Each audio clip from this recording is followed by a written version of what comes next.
if man does not choose to perceive it, there is nothing else for him to perceive. If it is not of this world that he is conscious, then he is not conscious at all. The sole result of the mystic projection of another reality is that it incapacitates man psychologically for this one. It was not by contemplating the transcendental, the ineffable, the undefinable. It was not by contemplating the non-existent that man lifted himself from the cave and transformed the material world to make a human existence possible on earth.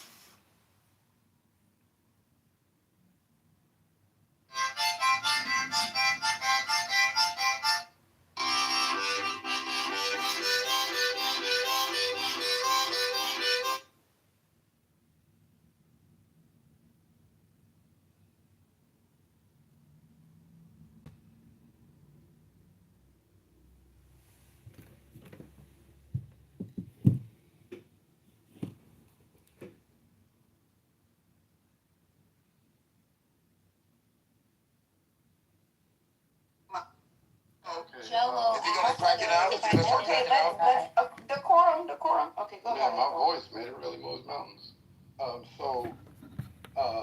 And that's doing things like withholding funding, right? Calling jobs, calling universities, doing a lot of different things, lawsuits. There's a lot of different ways that they go after anti-Semitism.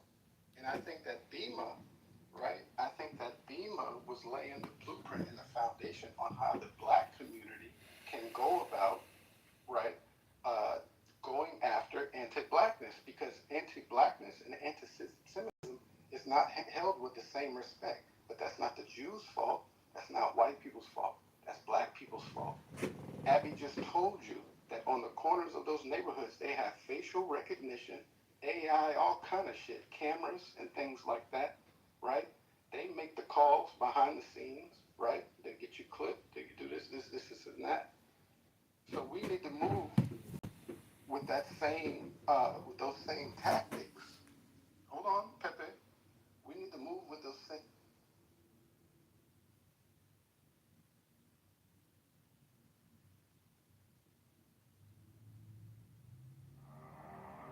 Mine is the head of the man, and my insight is keen as the hawk's. By my head I invoke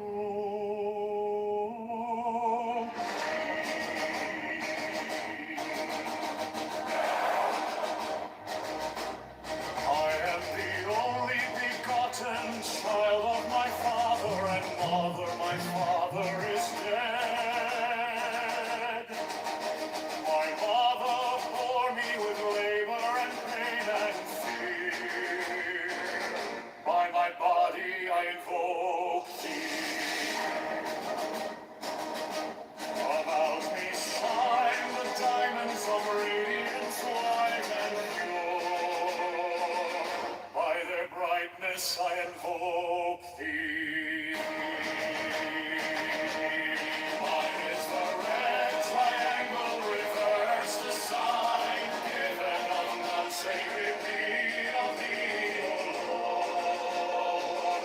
By the Lamb and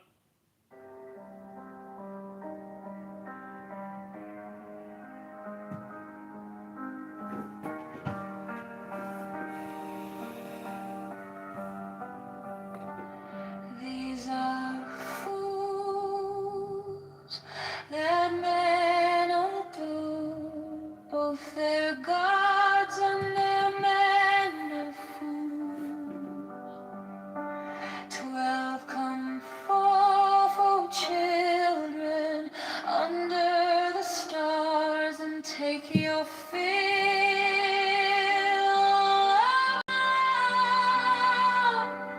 13, I am above you, and in you my ecstasy is in yours. My joy is to see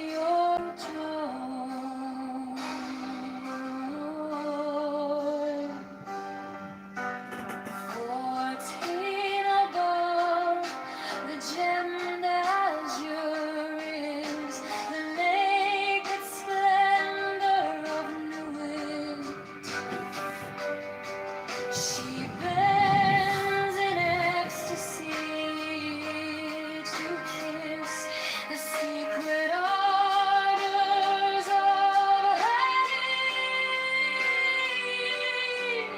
the winged glow, the starry blue, are mine, awaketh not soon. My joy is to see your joy.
Fourteen above, the gemmed azure is the naked splendor of Nuit.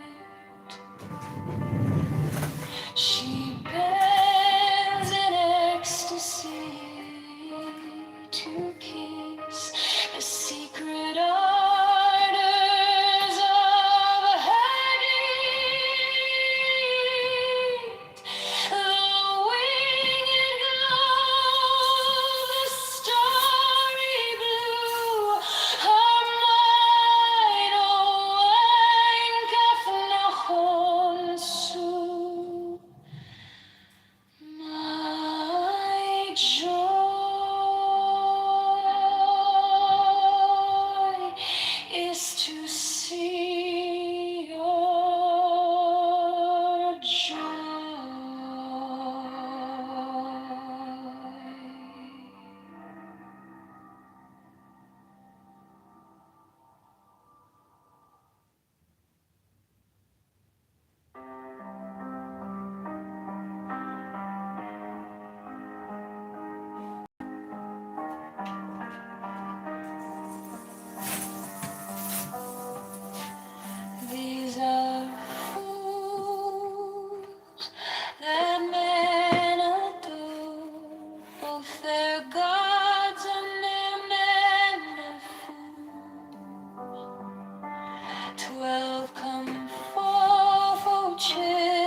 manifestation of new year, the unfurling of the company of heaven. Every man and every woman is a star, for every number is infinite. There is no difference. Help me, oh warrior Lord of thieves, in my unveiling before the children of men.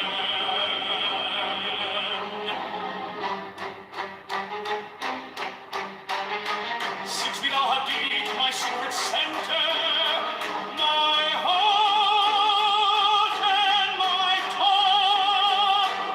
7, behold, it is revealed my eyeless, the minister of hope hath wept. 8, the cubs is in the coop, not the coo in the cups. 9, worship then the cats, and behold, my light shed over you.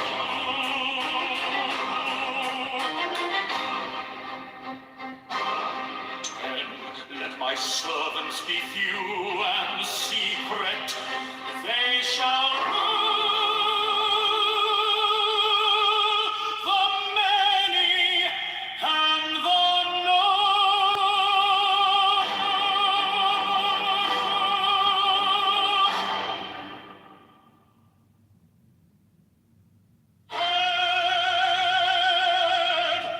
the manifestation of new year, the unfurling of the company of heaven. Every man and every woman is a star, for every number is infinite. There is no difference. Help me, oh warrior Lord of thieves, in my unveiling before the children of men.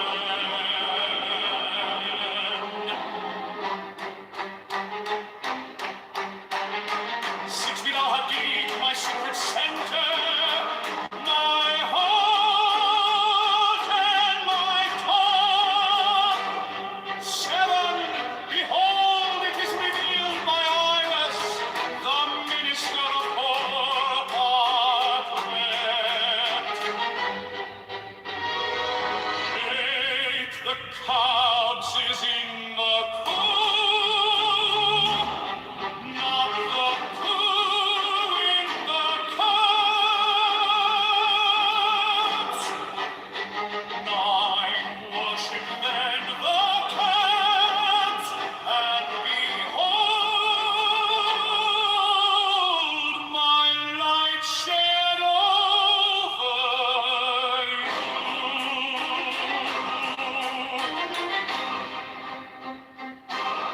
10, let my servants be few and secret, they shall rule the many and the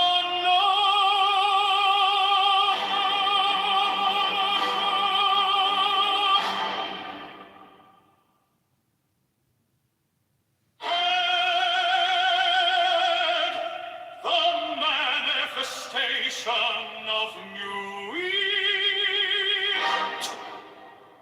the unfurling of the company of heaven.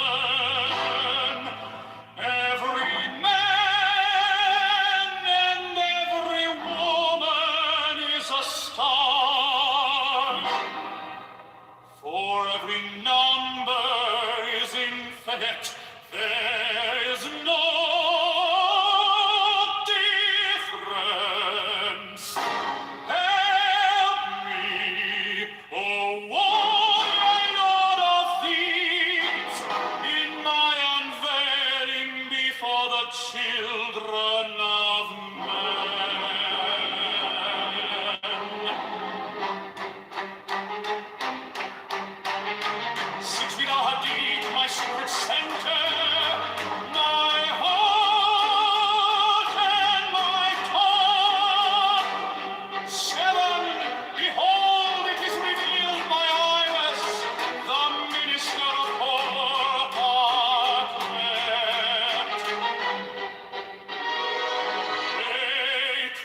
cobs is in the coop, not the coo in the cobs. 9 worship then the cats, and behold, my light shed over you.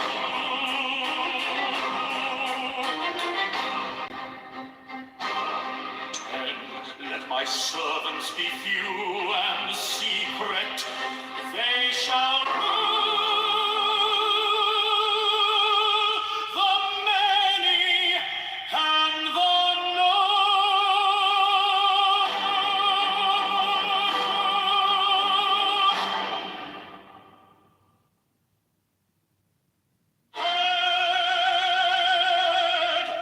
the manifestation of new wheat, the unfurling of the company of heaven. Every man and every woman is a star, for every number is infinite. There is no difference. Help me, oh warrior Lord of thieves, in my unveiling before the children of men.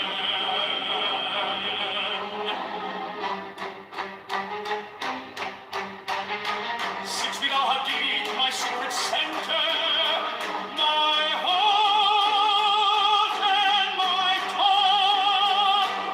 7, behold, it is revealed, my iris, the minister of poor apartment.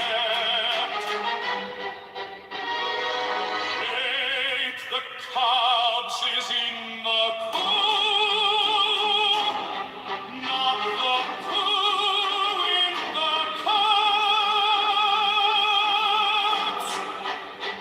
9, worship then the cats, and behold, my light shed over you.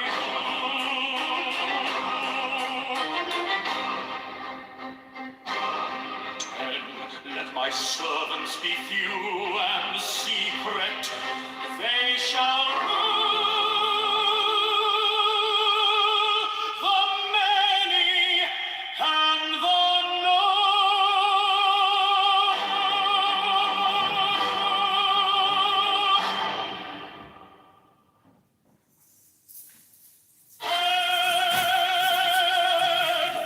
the manifestation of new wheat, the unfurling of the company of heaven.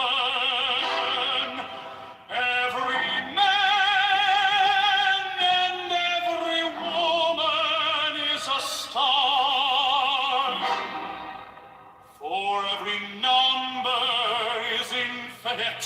There is no difference. Help me, oh warrior Lord of thieves, in my unveiling before the children of men.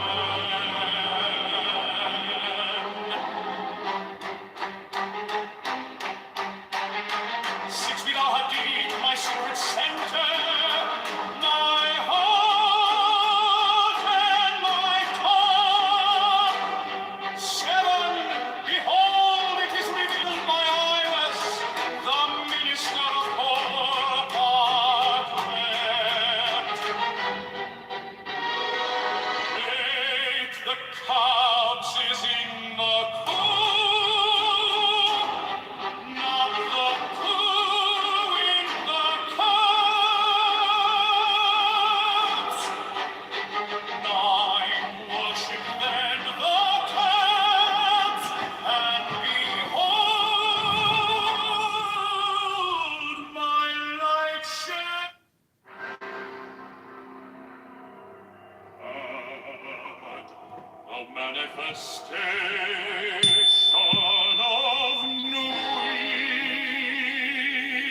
the company of heaven.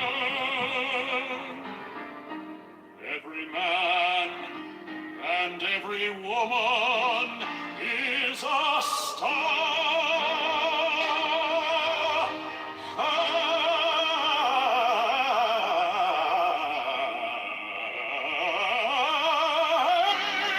Every number is infinite. There is no difference. Five, help me, O warrior lord of deeds, in my unveiling before the children of man. Devour it, my secret centers, my heart and my tongue. Seven, behold, it is revealed by I was the minister of Orpakrat. Eight, the house is in the pool.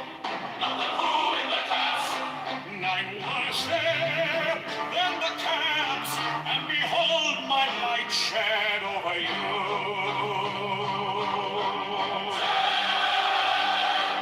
Let my servants speak you a secret, they shall know the many and the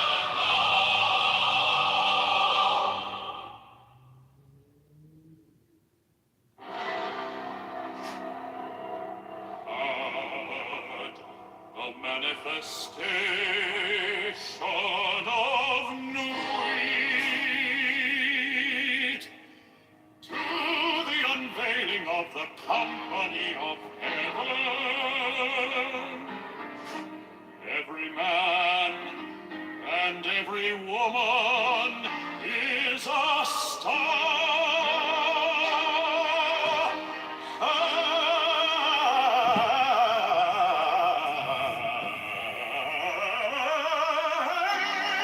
Every number is infinite. There is no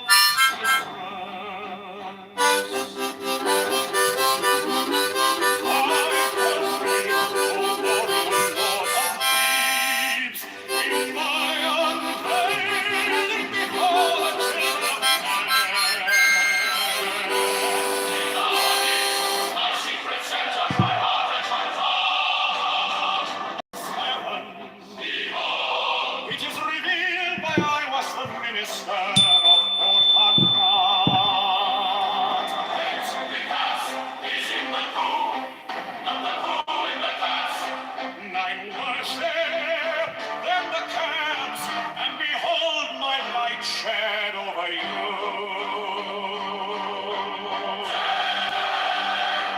Let my servants speak you a secret, they shall know the many and the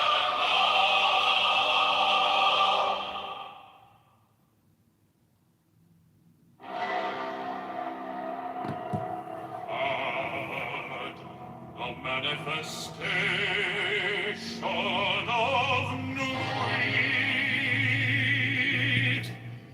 to the unveiling of the company of heaven. Every man and every woman.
which I have given unto him.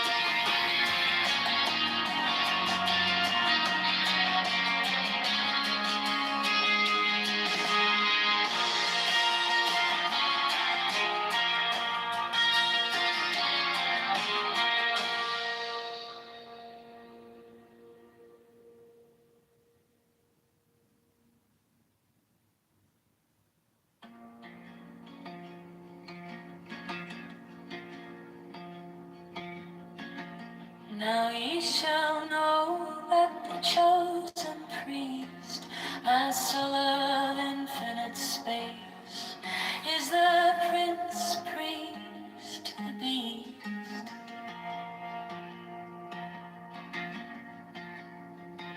And in his woman, called the Scarlet Woman, is all power given. They shall gather my children into their fold. They shall bring the glory of the stars into the hearts of men.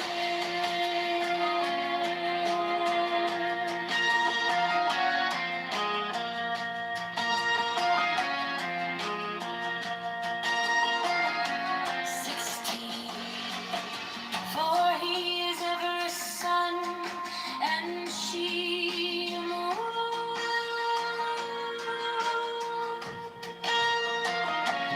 But to him is the winged secret flame, and to her the stooping starlight.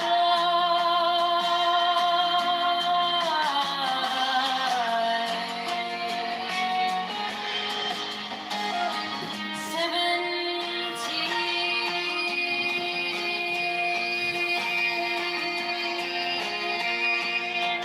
But ye are not so chosen.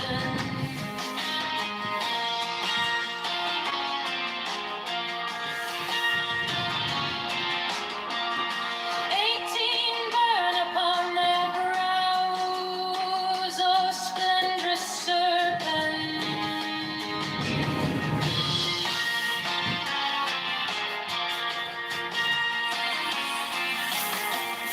19. Azure lidded woman, bend upon them. 20. The key of the rituals is in the secret word which I have given unto him.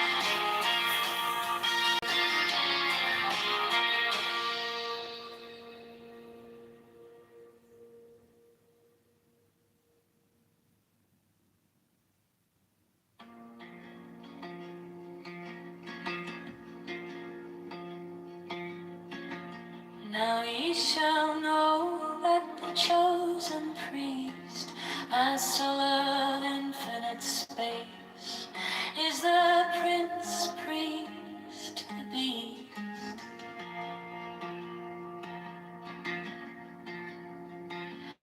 And in his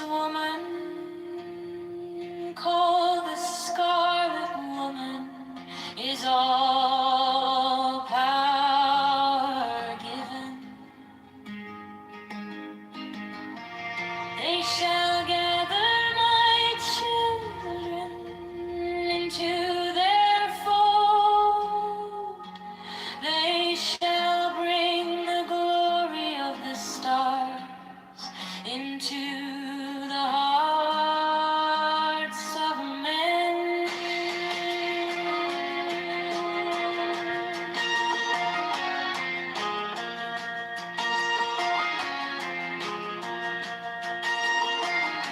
16. For he is ever a sun and she a moon.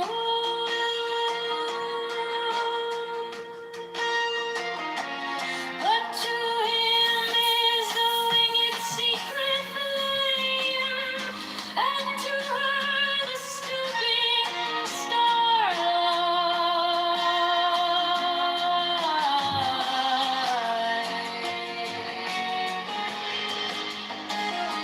17.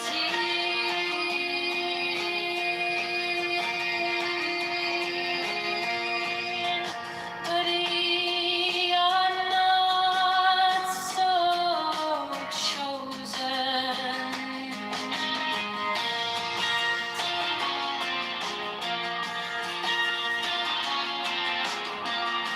18. Burn upon their brows, O splendrous serpent.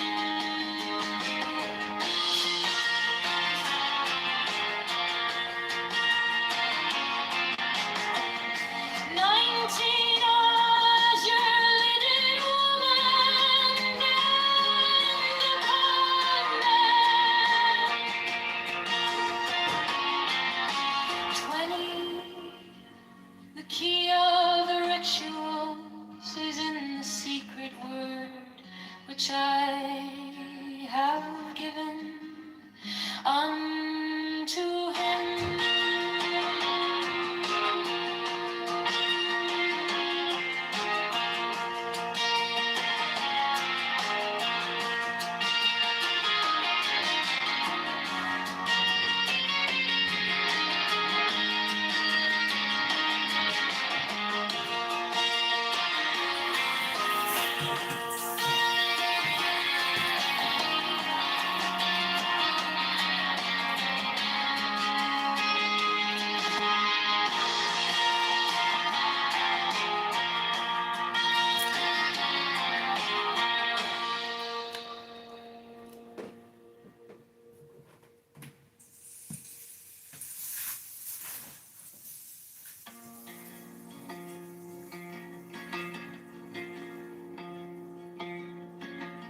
Now ye shall know that the chosen priest, master of infinite space, is the prince priest to the beast.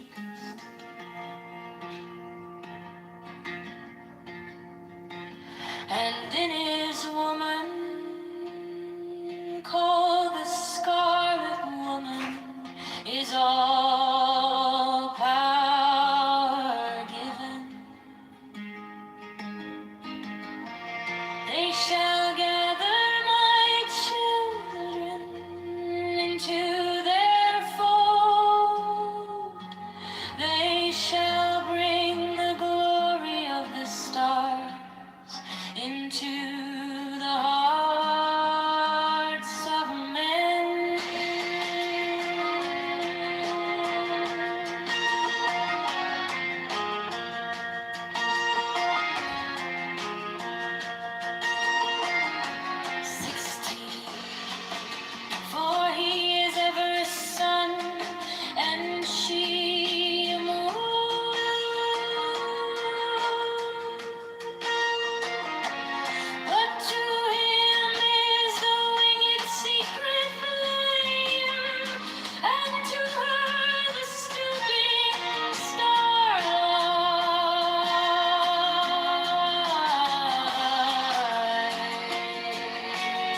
which I have given unto him.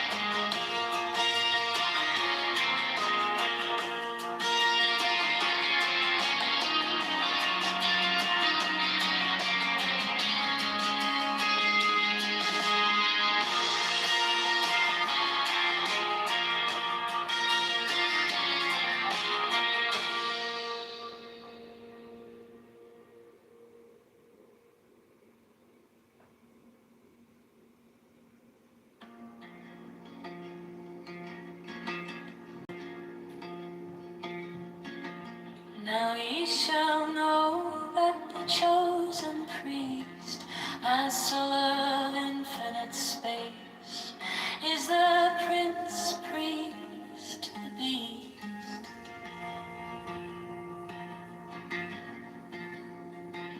And in his woman, called the Scarlet Woman, is all power given.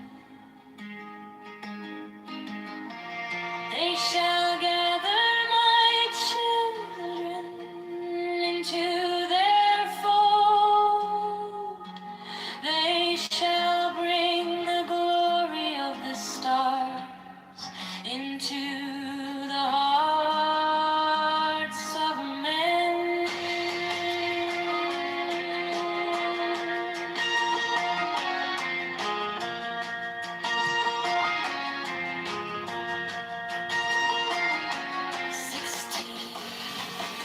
For he is ever sun, and she a moon.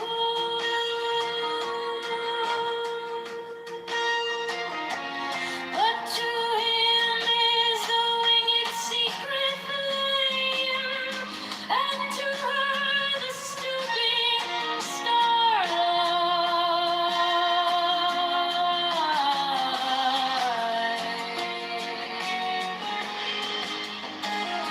17.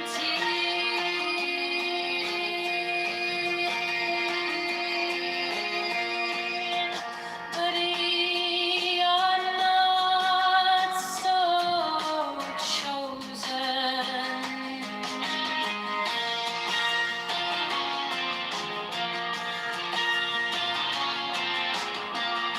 18 burn upon their brows, O splendrous serpent.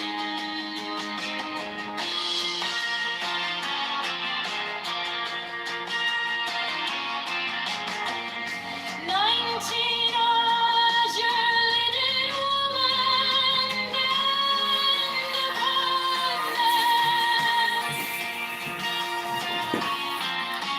20. The key of the rituals is in the secret word which I have given unto him.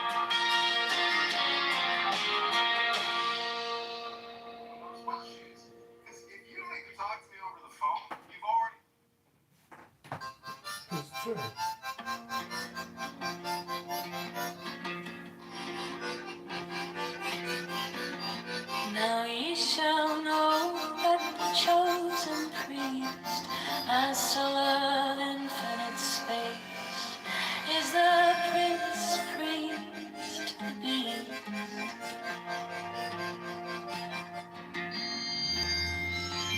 And in his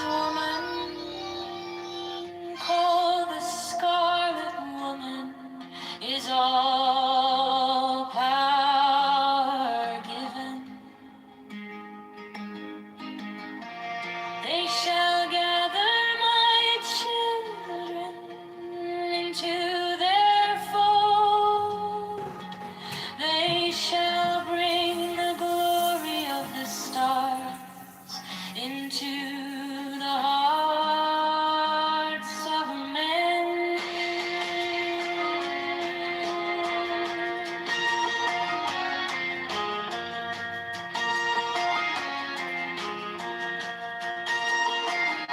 16. For he is ever a sun, and she a moon.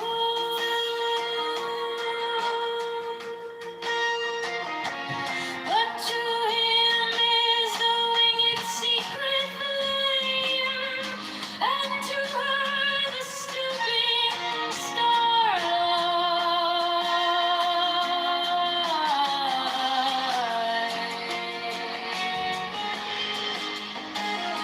17.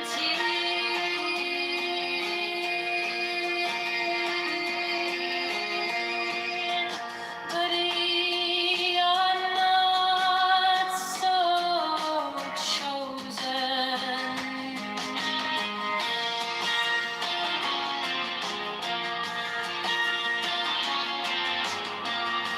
18. Burn upon their brows, O splendrous serpent.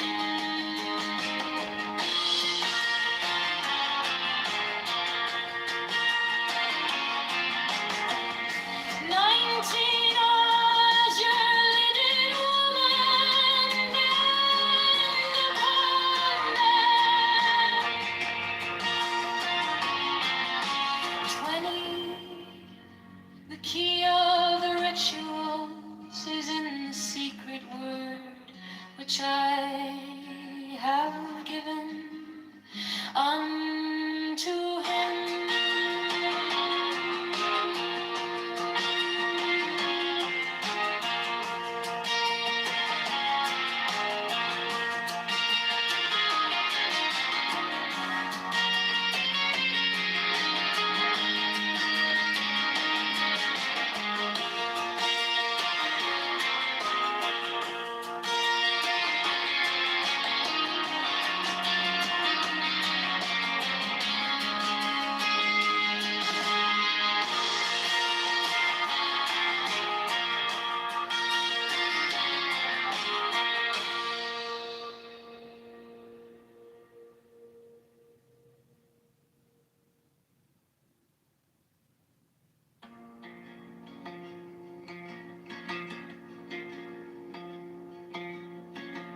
'Now ye shall know that the chosen priest, as soul of infinite space, is the prince priest to the beast.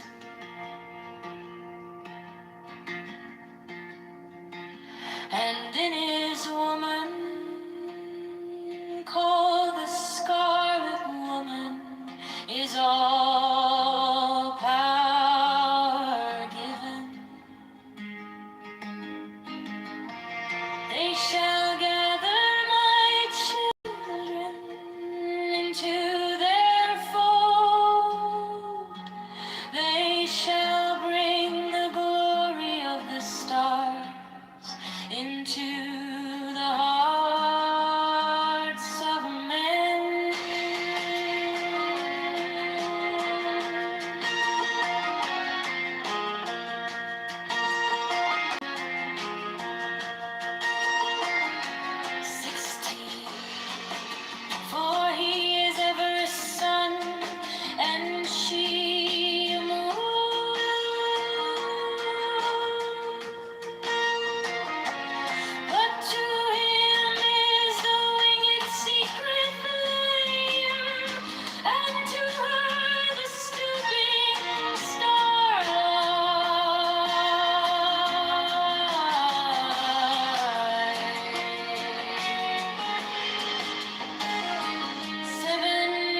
which I have given unto him.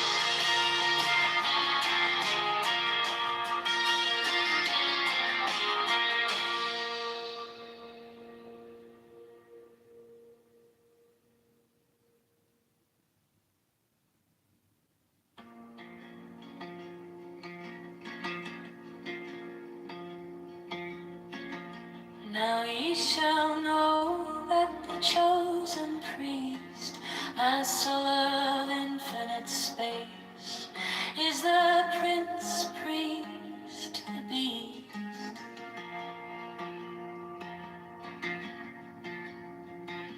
And in his woman, called the Scarlet Woman, is all power given. They shall gather my children into their fold. They shall bring the glory of the stars into the hearts of men.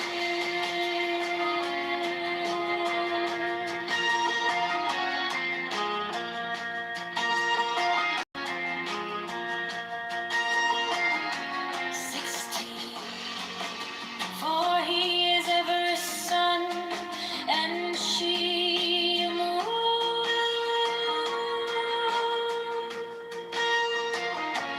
But to him is the winged secret flame, and to her the stooping starlight.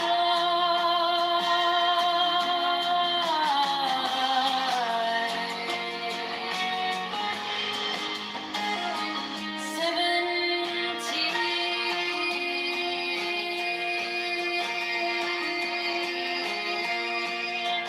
But ye are not so chosen.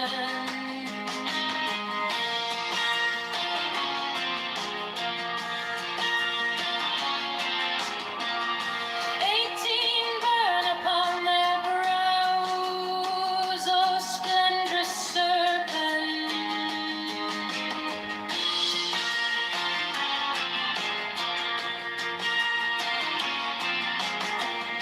19. Azure lidded woman, bend upon them.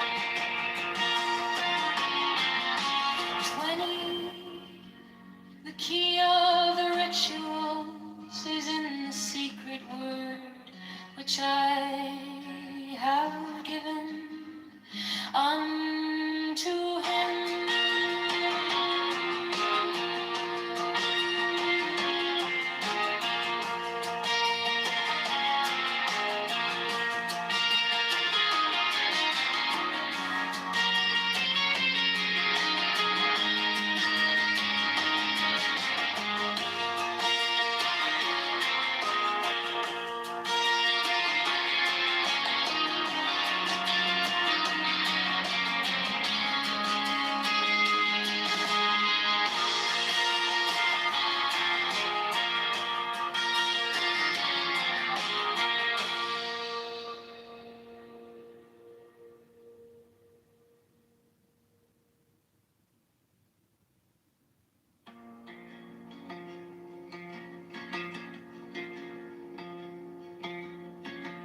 Now ye shall know that the chosen priest, as soul of infinite space, is the prince priest, the beast.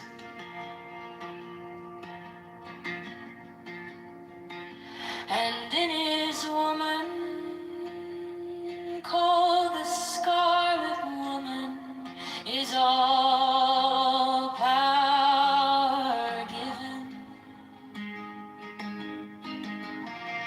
They shall gather my children into their fold. They shall bring the glory of the stars into the hearts of men.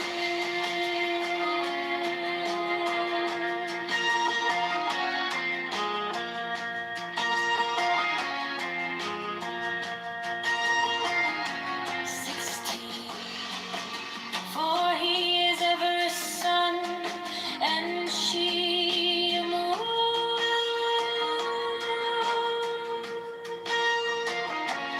But to him is the winged secret flame, and to her the sleeping starlight.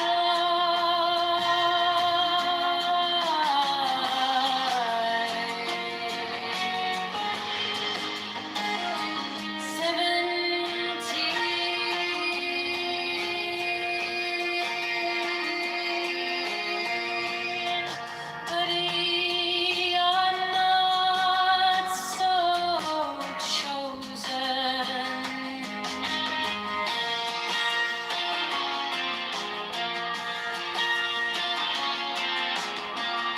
18 burn upon their brows, O splendrous serpent.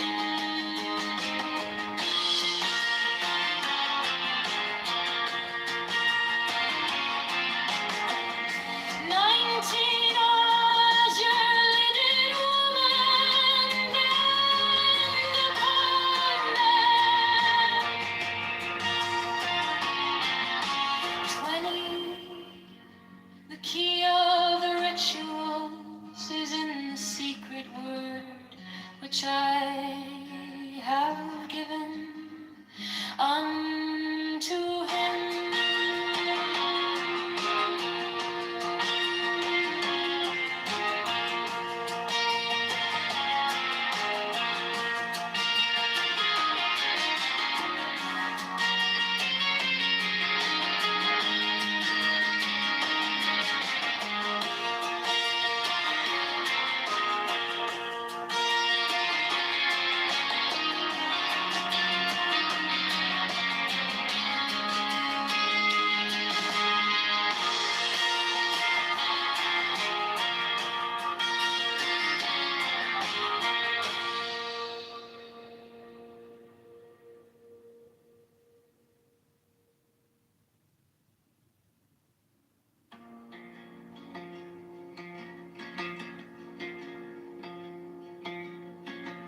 Now ye shall know that the chosen priest, master of infinite space, is the prince priest, the beast.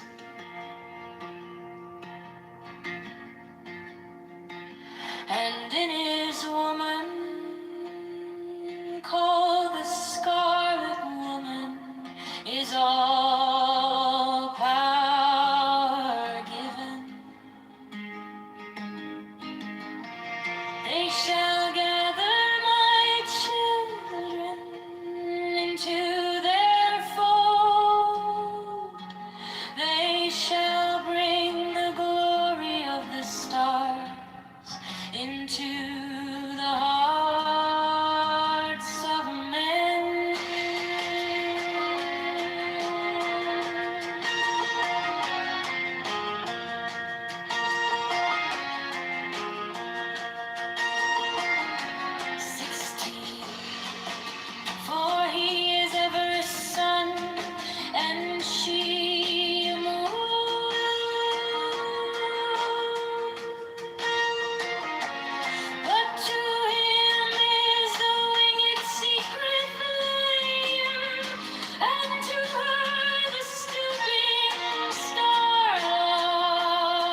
which I have given unto him.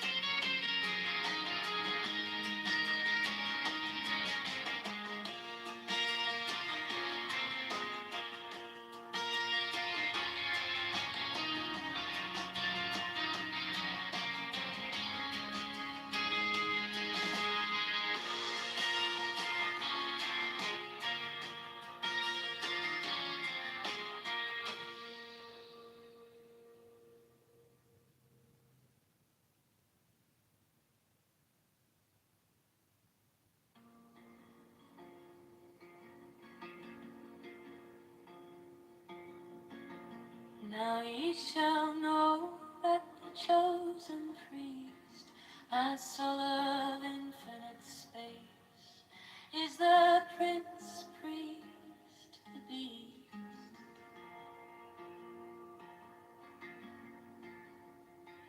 And in his woman, called the Scarlet Woman, is all power given. They shall gather my children into their fold. They shall bring the glory of the stars into the hearts of men.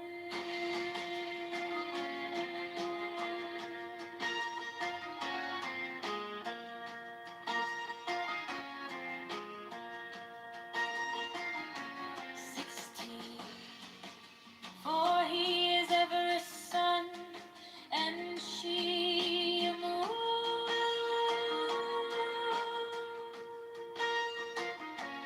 But to him is the winged secret flame, and to her the stooping starlight.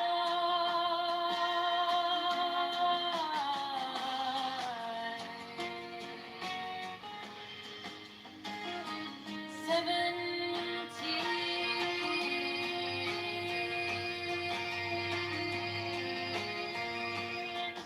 but ye are not so chosen.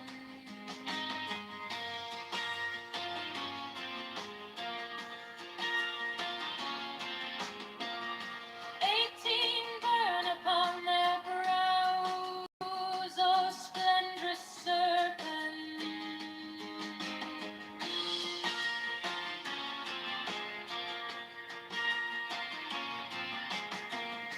19 was your linen woman, bend upon them.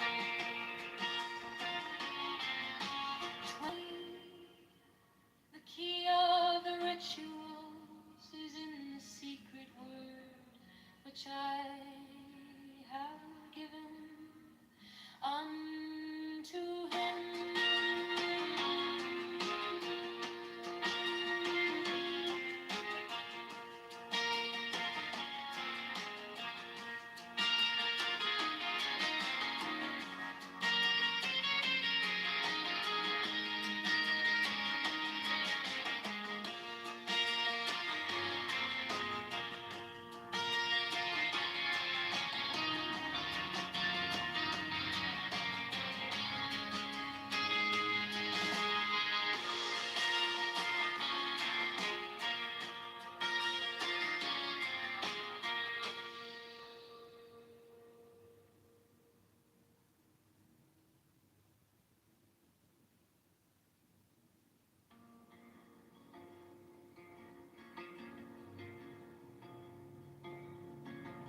Now ye shall know that the chosen priest, as soul of infinite space, is the Prince Priest, the Beast.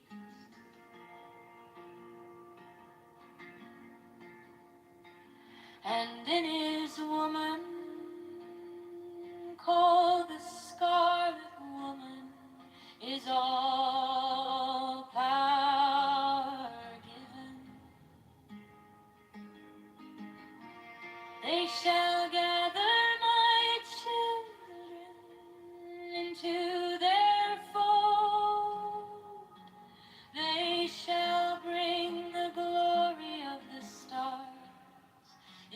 into the hearts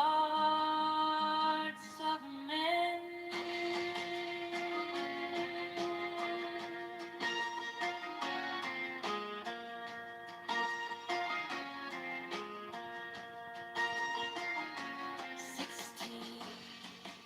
For he is ever a sun, and she a moon.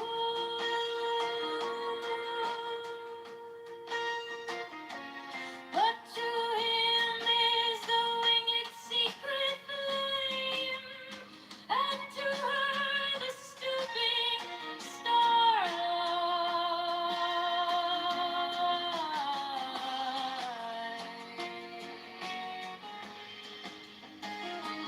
17,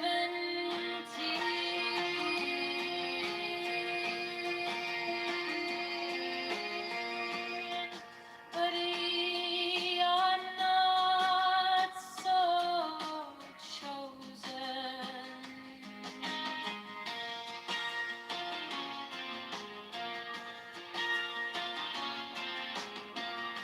18 burn upon their brows, O splendrous serpent.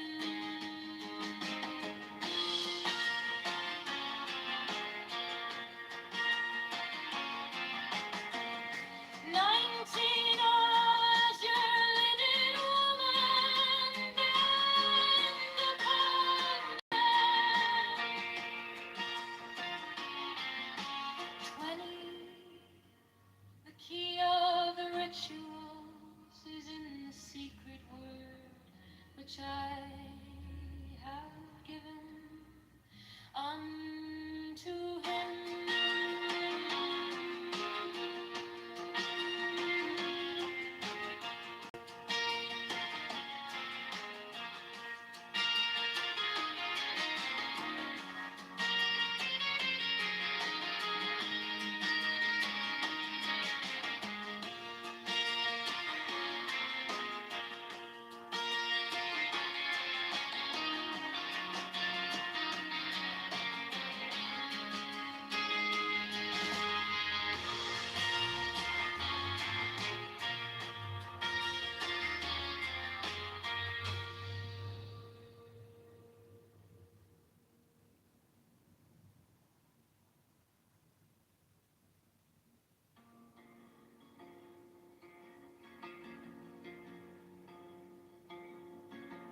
Now ye shall know that the chosen priest, as soul of infinite space, is the prince priest, the beast.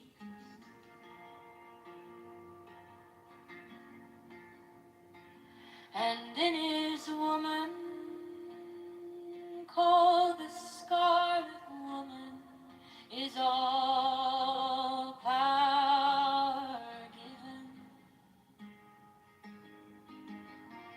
They shall gather my children into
I have given unto him.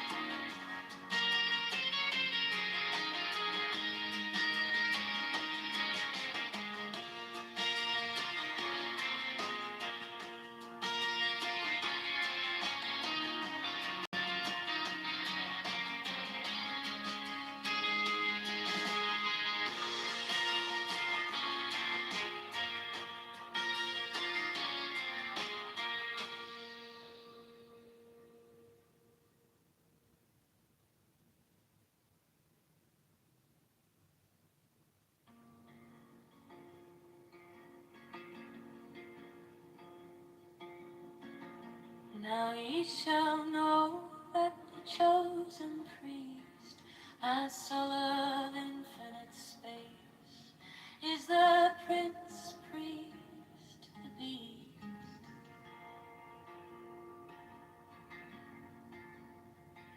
And in his woman, called the Scarlet Woman, is all power given.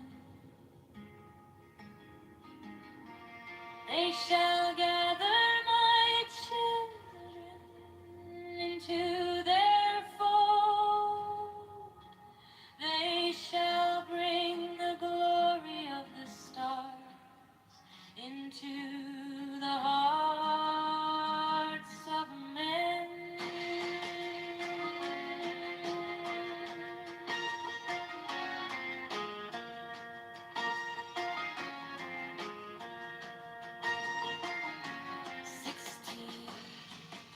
For he is ever a sun, and she a moon.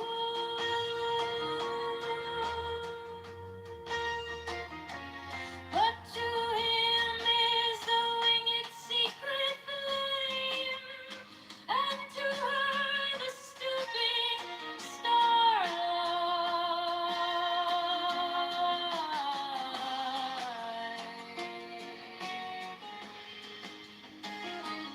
17,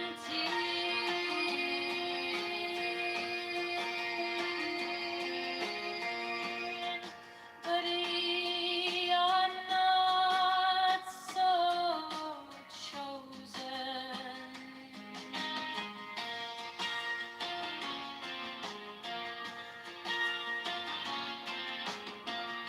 18 burn upon their brows, O splendrous serpent.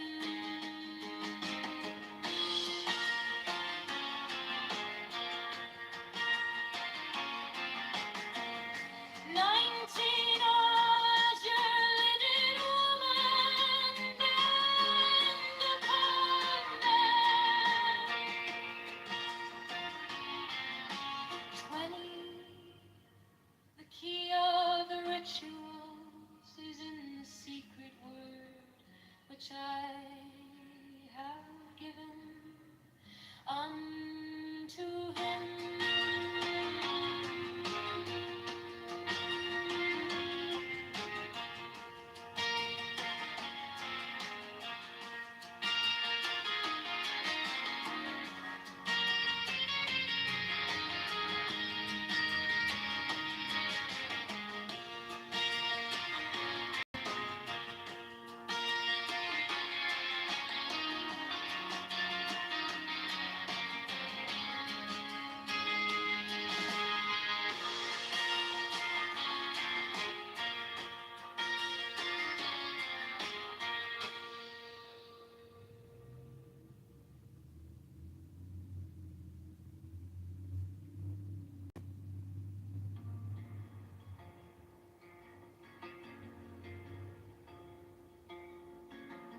Now ye shall know that the chosen priest, as soul of infinite space, is the prince priest, the beast.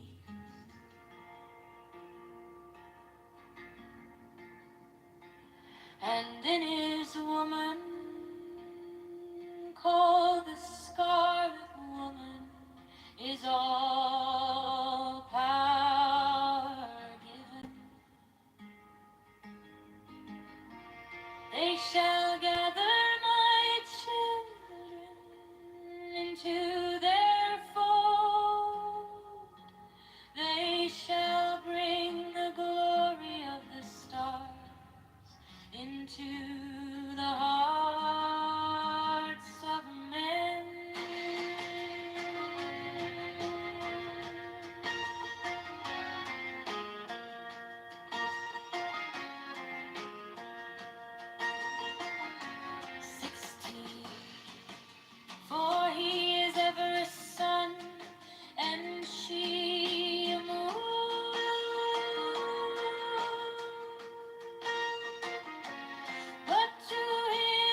shall know that the chosen priest, as soul of infinite space, is the prince priest to be.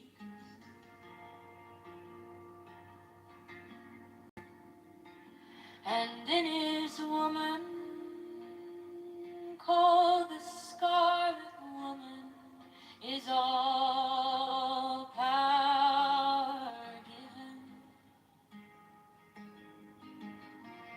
They shall gather my children into their fold. They shall bring the glory of the stars into the hearts of men.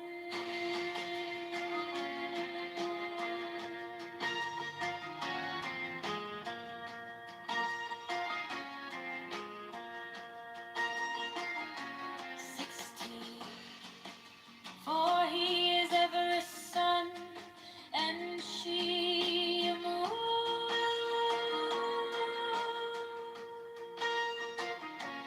But to him is the winged secret flame, and to her the stooping starlight.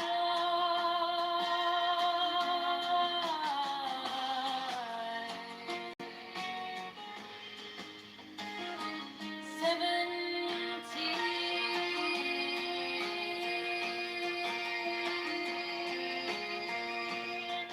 but ye are not so chosen.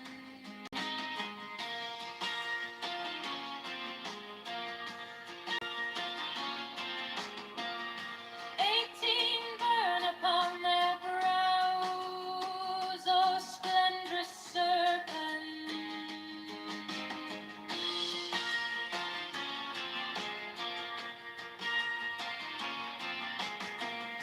19 azure lidded woman bend upon them.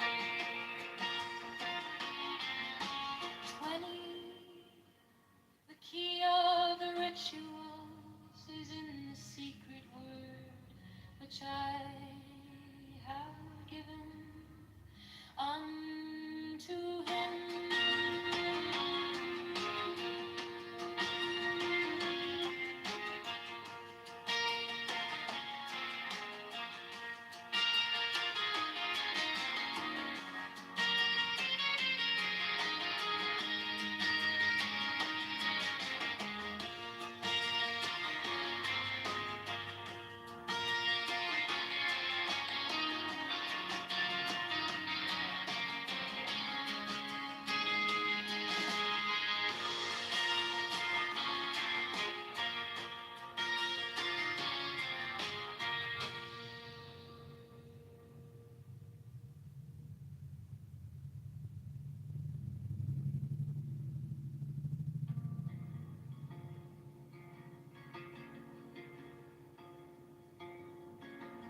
Now ye shall know that the chosen priest, as soul of infinite space, is the prince priest to be.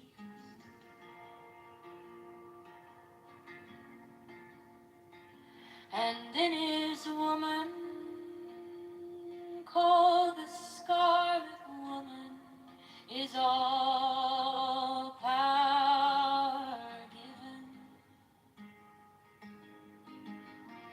They shall gather my children into their fold.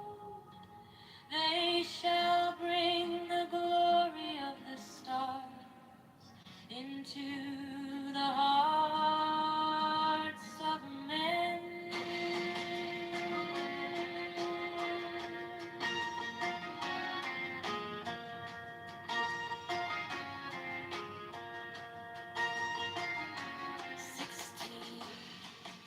For he is ever a sun, and she a moon.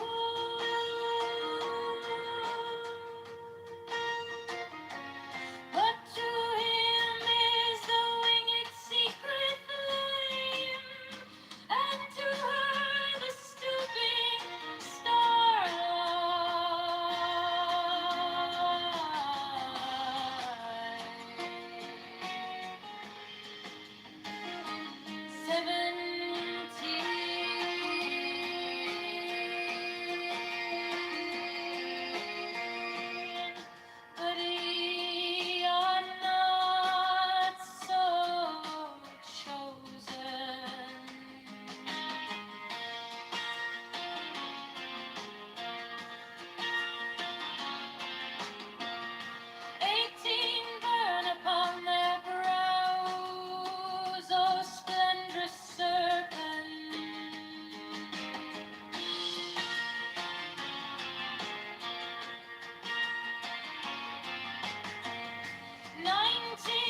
Now ye shall know that the chosen priest, as soul of infinite space, is the prince priest, the beast.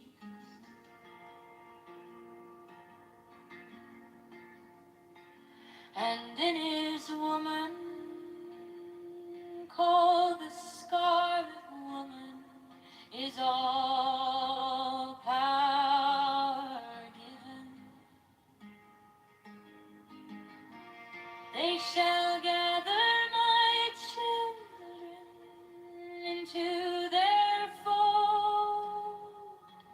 They shall bring the glory of the stars into the hearts of men.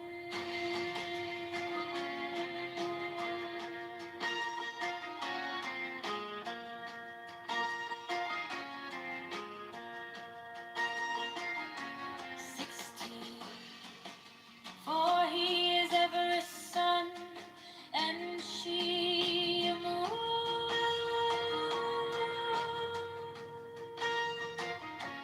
But to him is the winged secret flame, and to her the stooping starlight.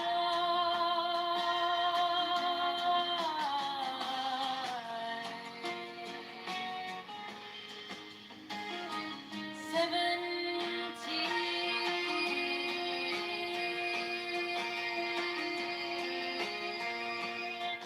but ye are not so chosen.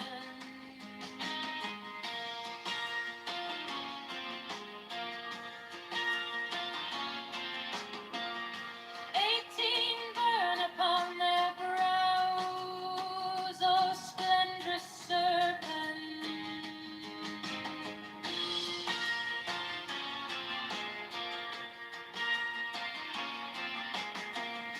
19 as your linen woman bend upon them.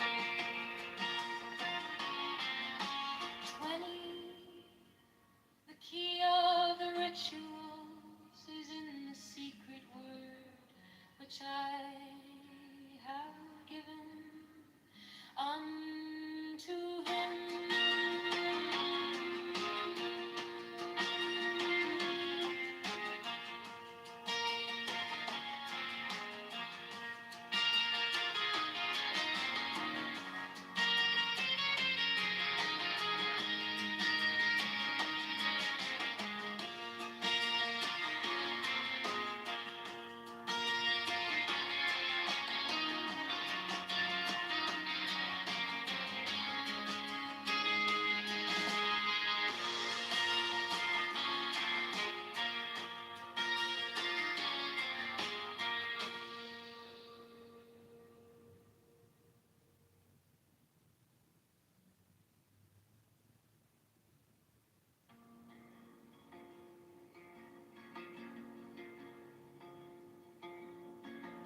Now ye shall know that the chosen priest, as soul of infinite space, is the prince priest, the beast.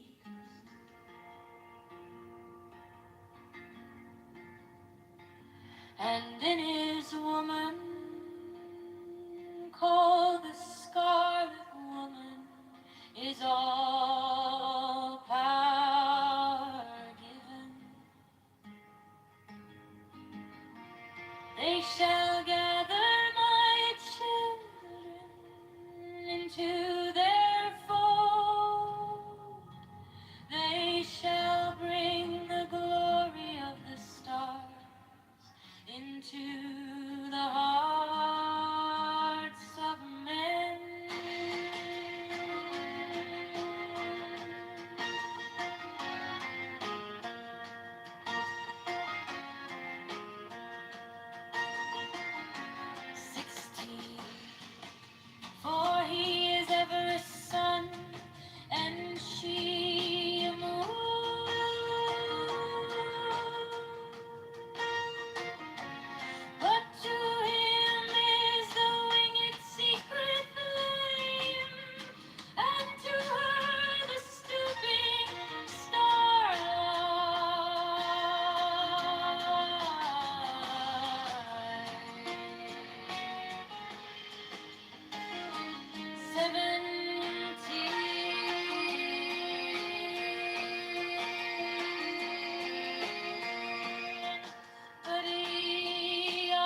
Now ye shall know that the chosen priest, as soul of infinite space, is the prince priest, the beast.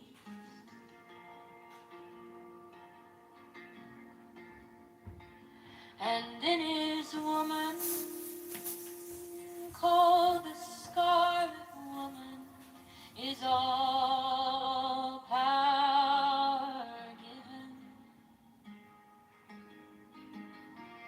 They shall gather my children into their fold. They shall bring the glory of the stars into the hearts of men.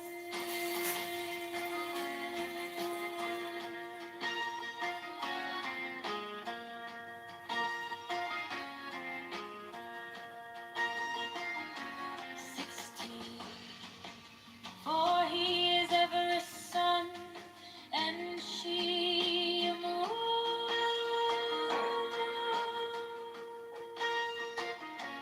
But to him is the winged secret flame, and to her the stooping starlight.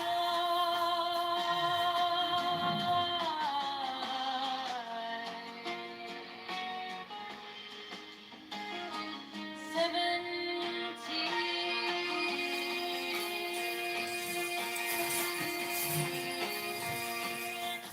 but ye are not so chosen.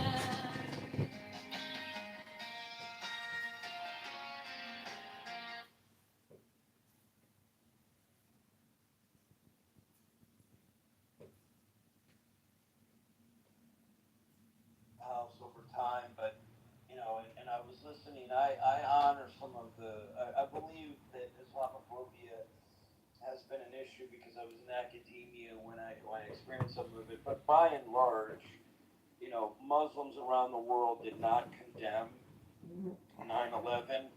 And when you think of how many Muslims there are on the planet compared to Jews, for example, it's a little disconcerting that there wasn't wide condemnation because that was such a ferocious attack on Americans, and even the silence left us kind of weary. I mean, I know clinicians were fired because they were celebrating, and when Hamas attacked Jews in Israel, again I saw people celebrating. So I have I have Muslim friends, and I think that they were empathetic. But by and large, there was not a wide condemnation of some of these terrorist events, and so it's just an American. Forget about being Jewish. I'm with Abby on the fact that it's triggering to hear people not kind of call out some of this stuff. I mean, there was some racial profiling, but I mean, if you're not going to call out, if people don't kind of curate a narrative amongst themselves as representatives of a population, then when folks are profiled, it's kind of, what do you do? It's a big challenge. Is it fair that everyone who may have been taken into custody, was that fair? Maybe not, but by and large, they were going after people with affiliations with terrorist cells, and they simply put them in custody. Were they tortured? I would hope not, but certainly, I think given the impact that had on the global economy, on all the lives lost, on all the redirection of DJ, resources. sorry, I was going to say something, sorry, quickly. DJ, do you Go ahead, realize, go you know, the prisoners in Guantanamo Bay, there's so much different prisons in there, right? There's different people in there, that Muslim people that they, I don't know, kidnapped and everything. So I don't know why people are trying to stress on, they're the ones that did 9/11. There's different type of people that are in that prison. I think if you guys fair do enough, some research. fair enough. And again, I don't want to. Fair enough. I don't want to condemn everyone. I got you. But I do think, and I don't want to. I mean, I don't want to condemn the global Islam community, but I do want to say that, I think there wasn't as much condemnation of it, and maybe people were afraid, but considering how atrocious it was, it's alarming, and I was a little surprised. I was a little surprised by that because that it's a numbers game in that regard, and in the Jewish community, no, we're not always perfect, but I think I saw some wide condemnation recently of some things, and the community is pretty small, so I was proud to see some people condemn some things that they didn't find appropriate ethically, morally, etc. And I won't go into that, but this isn't also to condemn the Islamic community. It's just to say that it's a huge population, and 9/11 was super catastrophic, and it affected all of our lives. So, I will say something about Claudine Gay. Yes, I wasn't terribly impressed with the way that she handled herself before and after her testimony in front of Congress. So, it is what it is. Thanks. Yeah, keep those people out of our country, man. They don't love our country. TJ. Okay, sorry, Big Mike, there was a cue. Okay. That's okay. Sky, did you want to? Let me get in that queue at the end, please. I'll add you, Big Mike. Sky, are you there? Yeah, I just wanted to say that I'm probably the only person in this room that actually worked in the World Trade Center, and I worked for Sun Microsystems, and I will pay anybody in this room $100 cash if they out what I'm saying right now. So you can DM me money. I just want to talk to you and tell you that on September 10th, on Monday, there were about 45 to 50 guys wearing black suits with blue sunglasses that had their little names and their name tags that said thegame.com. Now, these people disappeared, but if you watch the 9/11 documentary and you see that every floor was detonated and disappeared, that's it. Gone. So you can DM me. They exploded. You think they exploded explosives on each floor as it came down?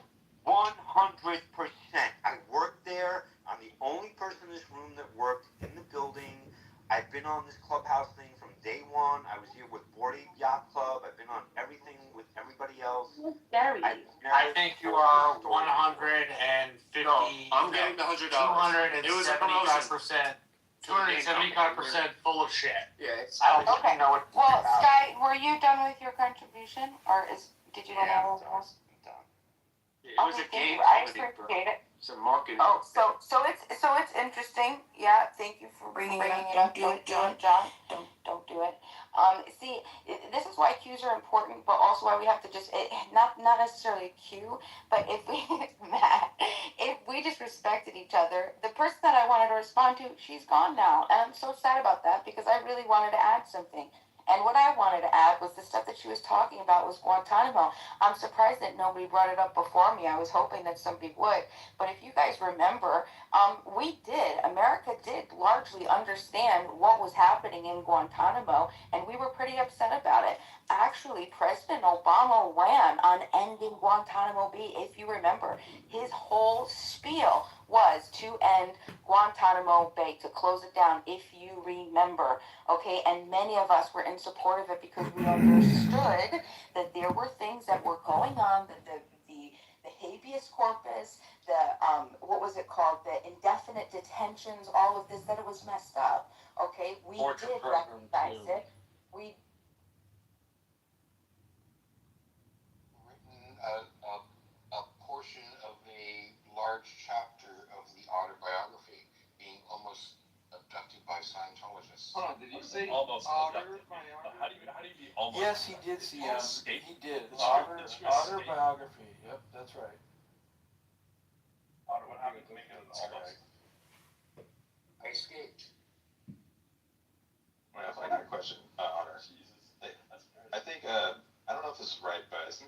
seems to me that Scientology people, they usually go after people who are like, they have some influence, or they're like celebrities, or they're rich or something like that, and or they're like a scientist maybe, and like I don't know, like I guess sometimes they'll capture people and then they put them in this thing they call the hole, or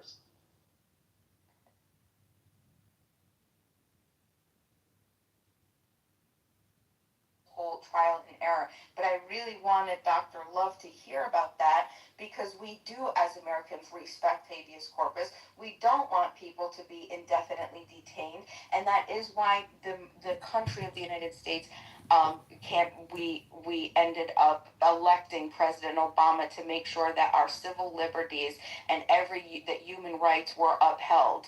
And I'm sorry that she didn't get to hear that. But not the whole country didn't all feel that way, Bima. And the Patriot Act, when I said it passed 98 to 0, it also had an 85% approval rating from the country after 9/11. Our country right afterwards, wanted, yes. Yeah, right. our It country did, wanted those people detained. We wanted profiling. We chose for that in our country. The Patriot Act morphed into the new Freedom Act that actually sunsetted right at COVID. And the new Freedom Act you're right, it took away some of the surveillance.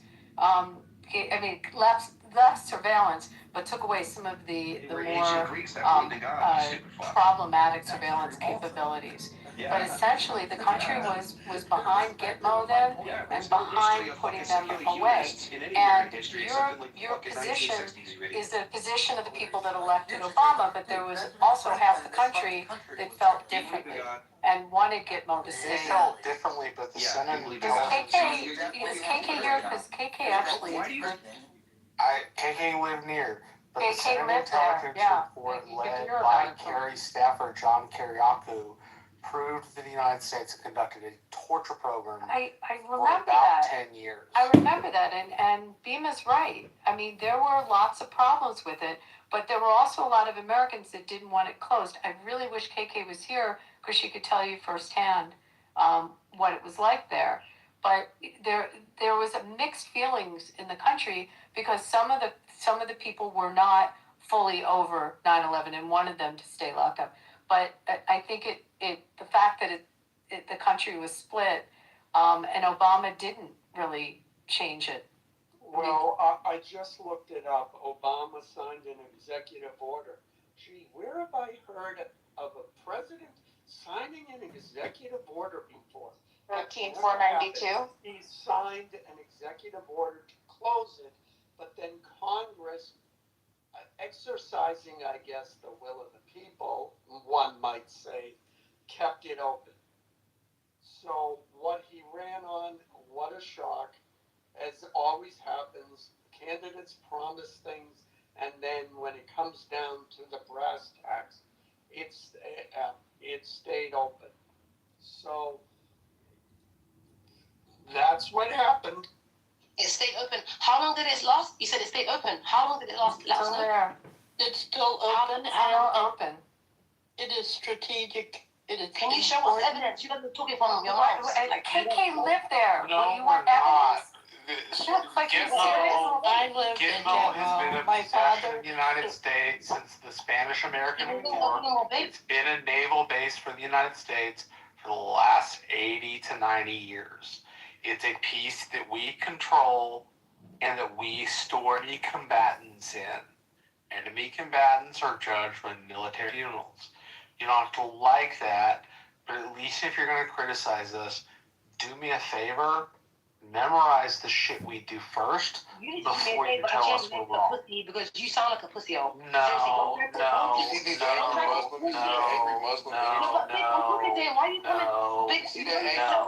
I am asking you to specifically to know what you're talking about. I'm asking you specifically to know what you're talking about the American system before you go ahead and pronounce things. Yeah, Why do y'all care? Let me ask you the deal. Why do you talk like it's fucking shady, y'all? Shut the fuck up, bitch. Nia, if you come and attack Americans on our soil, you can go there yourself. I'm just looking at the marshal. This is about America. Nice weather. They hate America. I'm not trying to against fucking Americans. You want to come and attack us on our soil? No, you just kind of out there don't. too. You just What stupid. soil? What soil? You want to What come soil and is attack the soil? The one that Americans? you're You on. can go. It's really nice weather. Check your IP address. No, You some of need the to fucking nasty, dirty ass Muslim. This is only an app. I will actually beat you up a roll like babe. This is only a fucking app. This is so stupid. Listen, you guys need to do a research. Look at that terrorist No, Muslim threat. I don't need to Did do y'all hear that lecture terrorist address on Muslim anything threat? like UK. Has no idea how American government works. And never. I'll get what? Yeah, Naya, would you like, hold on a second. Stop. Naya, would you like to make a comment? Okay, I want to elaborate. B, right? B. I'm not coming for Americans, by the way. Just know that, guys. I'm not coming for Americans. I generally I think Americans. Big.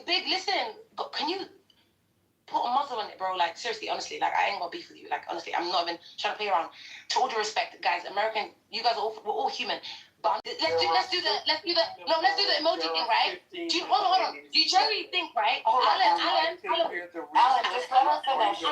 Let her finish, Alan. And Naya, they're gonna attack me. Not Alan, just wait, Alan. We want to have a conversation. And Naya, would you please? Basically, babe, you generally, I'm talking to the real people like B, Abby, and like people that actually, we're having a conversation. Human people, like actual people that have feelings and that are beautiful. Anyways, long story short, do you generally think that Muslims like corrupted America? Honestly. Correct. And without insulting. No. Why? Do you generally think? We think that they flew their This is planes gaslighting. into our twin towers in New York. Abby, Is that your question? Are you asking? Do we believe that? You can elaborate on that too. Well, I'm confused what your question is. Yeah, Do you think that they corrupted by attacking us on September 11th? Abby, I asked a simple question, darling. I didn't ask two questions. I asked a question. You're asking a question. Well, what do you mean by corrupt?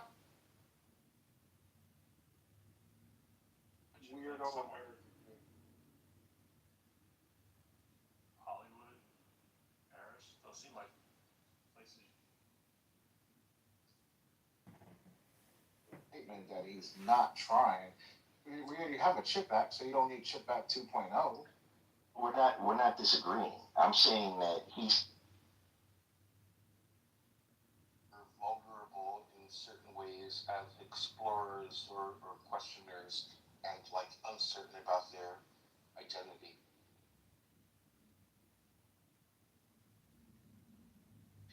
I think it was actually pretty fucking like they that's the majority right there. The fucking then there's the Shia, and then there's all these little sub denominations that fucking go outside of the orthodox, I guess, concept of like what Islam is.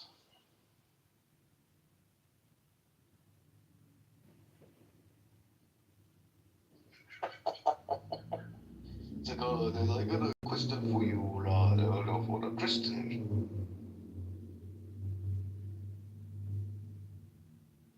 Where are all the regular people? Are they fucking not in that room right now?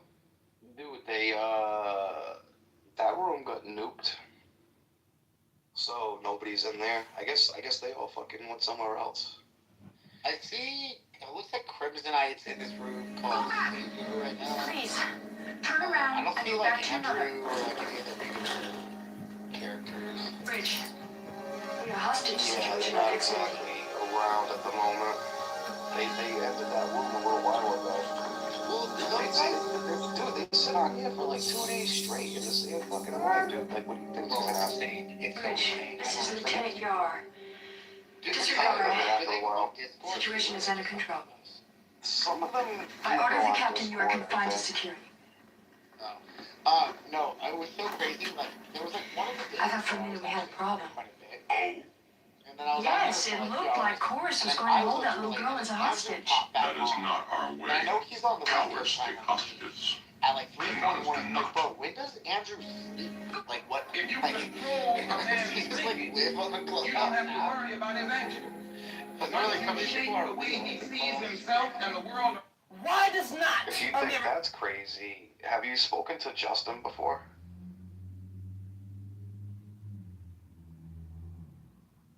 Charles, have you spoken to Justin before? A while ago. Yo, what's going on, Justin? How you doing? Not much, just making some content on my Instagram. Dude, do you still believe that the Bible's a science fiction book? Science? No, I believe it's a history book, and it's accurate with history. Wait, so you think like Adam and Eve and all that shit happened? Of course, just Yeah, like but like God's in space though. So like, why are you black, Justin, and I'm white? Like, how did that shit happen? Well, it happened because God front-loaded us with genetic diversity from the beginning. So, like, what color was Adam and Eve? Well, I suspect that they were red, because that's the best. Yeah, because the term Adam or man means red earth. So, I mean, if there's any hint or clue, they were most likely red. Okay, so you know about like regressive and dominant genes, right? Well, sure, but I mean, it's so like, why are there white people at all if Adam and Eve is the kid? Like, there would be basically no white people. No, so the genetic diversity suggests that there's many options or combinations. No, I know, but like, okay, I'm gonna just pretend that your thing makes sense, right? Okay, so Adam and Eve has kids, right? They're red, but they've got the black gene in them, the Asian gene, the white gene, right? All these genes in them. Right. And what I'm saying is like, you know that the black gene is dominant over the white gene, right? I mean, let's say that's okay. Sure. You know, it's just a fact. If yeah, if a white woman and a black man have sex, and they have 4 kids, the chances are that at least 3 of them, on average, are going to be black or at least darker skin, and then one of them might be like lighter or like white, right? Okay. Like 3 out of 4. So, like, how do you think that why are there like,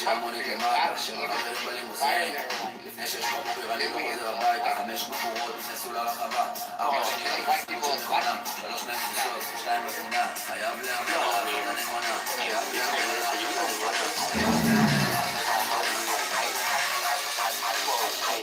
you believe that they just populate. All they had to do is reproduce with the same kind of genetics, and of course, yeah. So human beings, so we evolved from a common ancestor, right? And then those ancestors split off. So there was many different ancestors from a like primate ancestor that all split off. You don't have to go that far to be black and white. There was no black and white when you're talking about primates. No, but what I'm saying is like they split off, right? And then continue to have like kids from like the genetic pigment that developed. But you're saying that the genetic pigment, but you're saying that DNA, the human being DNA, with all the genes and the DNA like front loaded, as you said, with the code to be the different races, was already there. We don't believe that.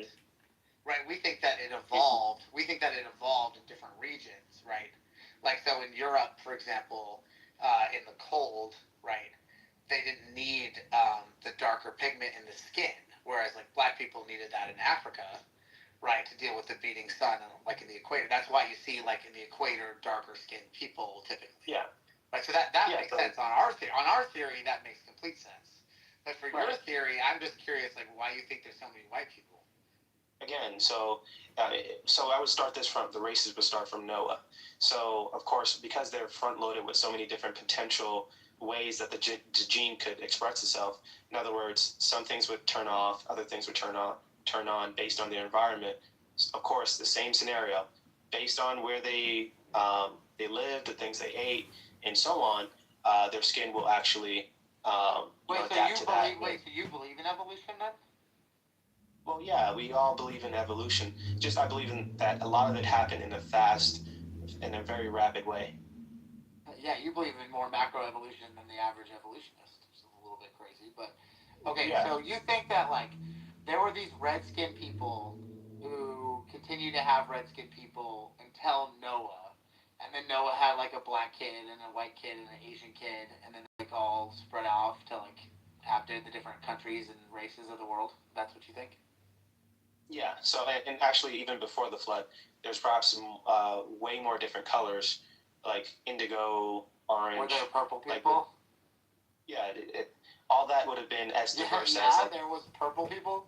yeah, it's just like it's like all the fish in the sea.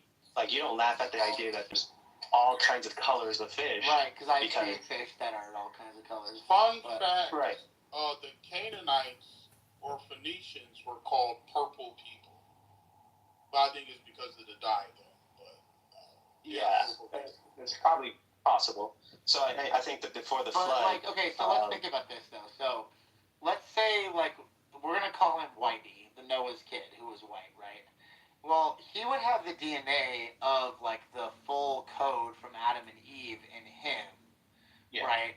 So then when he's starting to have kids, why wouldn't his nation end up being predominantly black?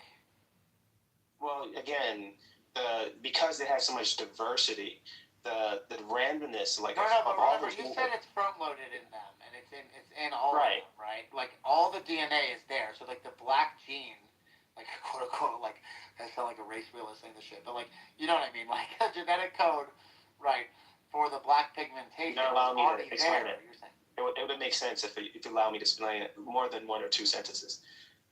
So because the potential for them to turn to any race was already there, it would only come based on need at that time.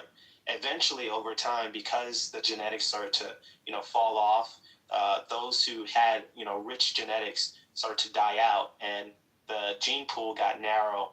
People got locked into their race categories, and they changed more slowly. So, where at one point, let's say a black father can give birth to white kids, Asian kids, they would just look extremely diverse. Eventually, it became less and less diverse within each race. So it came based on, at that time, the weather patterns and also the things they ate, their skin color, their teeth, everything, the bone structure would adapt really quickly within one generation. Over time, within, let's say, 200, 300, 400 years, degradation happened really quickly, and people got genetically locked into their racial codes. I mean, I guess, how come you can't marry the two together? Like, God made humans migrated to different areas, then they started looking different. Well, I'm asking because Justin is saying that Adam and Eve were front-loaded with all, like, the genetic code for all of the different races. So what I would expect to see, if that was the case, is that when, like, white people have kids, some of them might come out black or Asian. Okay, I got you, Charles. You ever notice how when you put pigs back in the wild, they start reverting back into looking like boars over a couple of generations? Like they start growing tusks. So even though we see these pink little pigs with the cute little tails, the genetics of wild boar is still in them, right? But you got, in order to get triggered, you got to put them in particular environments, and then over several generations, they're going to lose that pink skin. They're going to grow fur. Wait, Alvin, but then how come when we put black people in Europe, they don't turn white or start having white kids? It depends on how many generations. No. Like, if you put a black person in Europe, come back and they 1,000 years later, but they also have to keep having sex with black people. Do you think that then after 400 years they're going to have a white kid?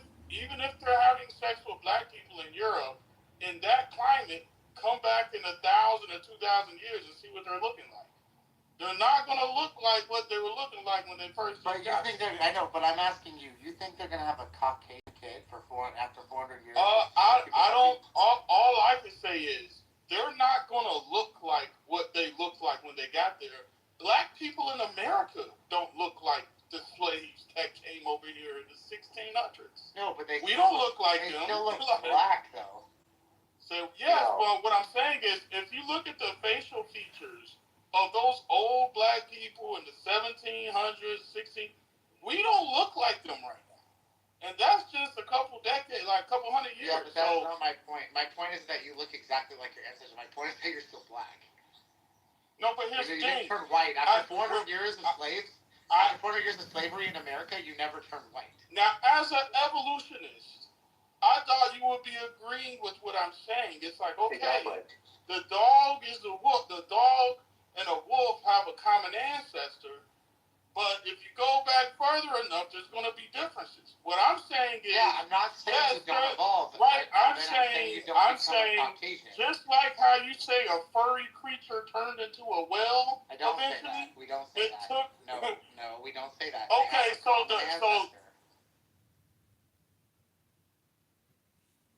what happened to him? You know, Why do Christians think? Why do Christians think evolution is Pokemon? I'll never fucking understand this. It blows my mind. That's not how evolution.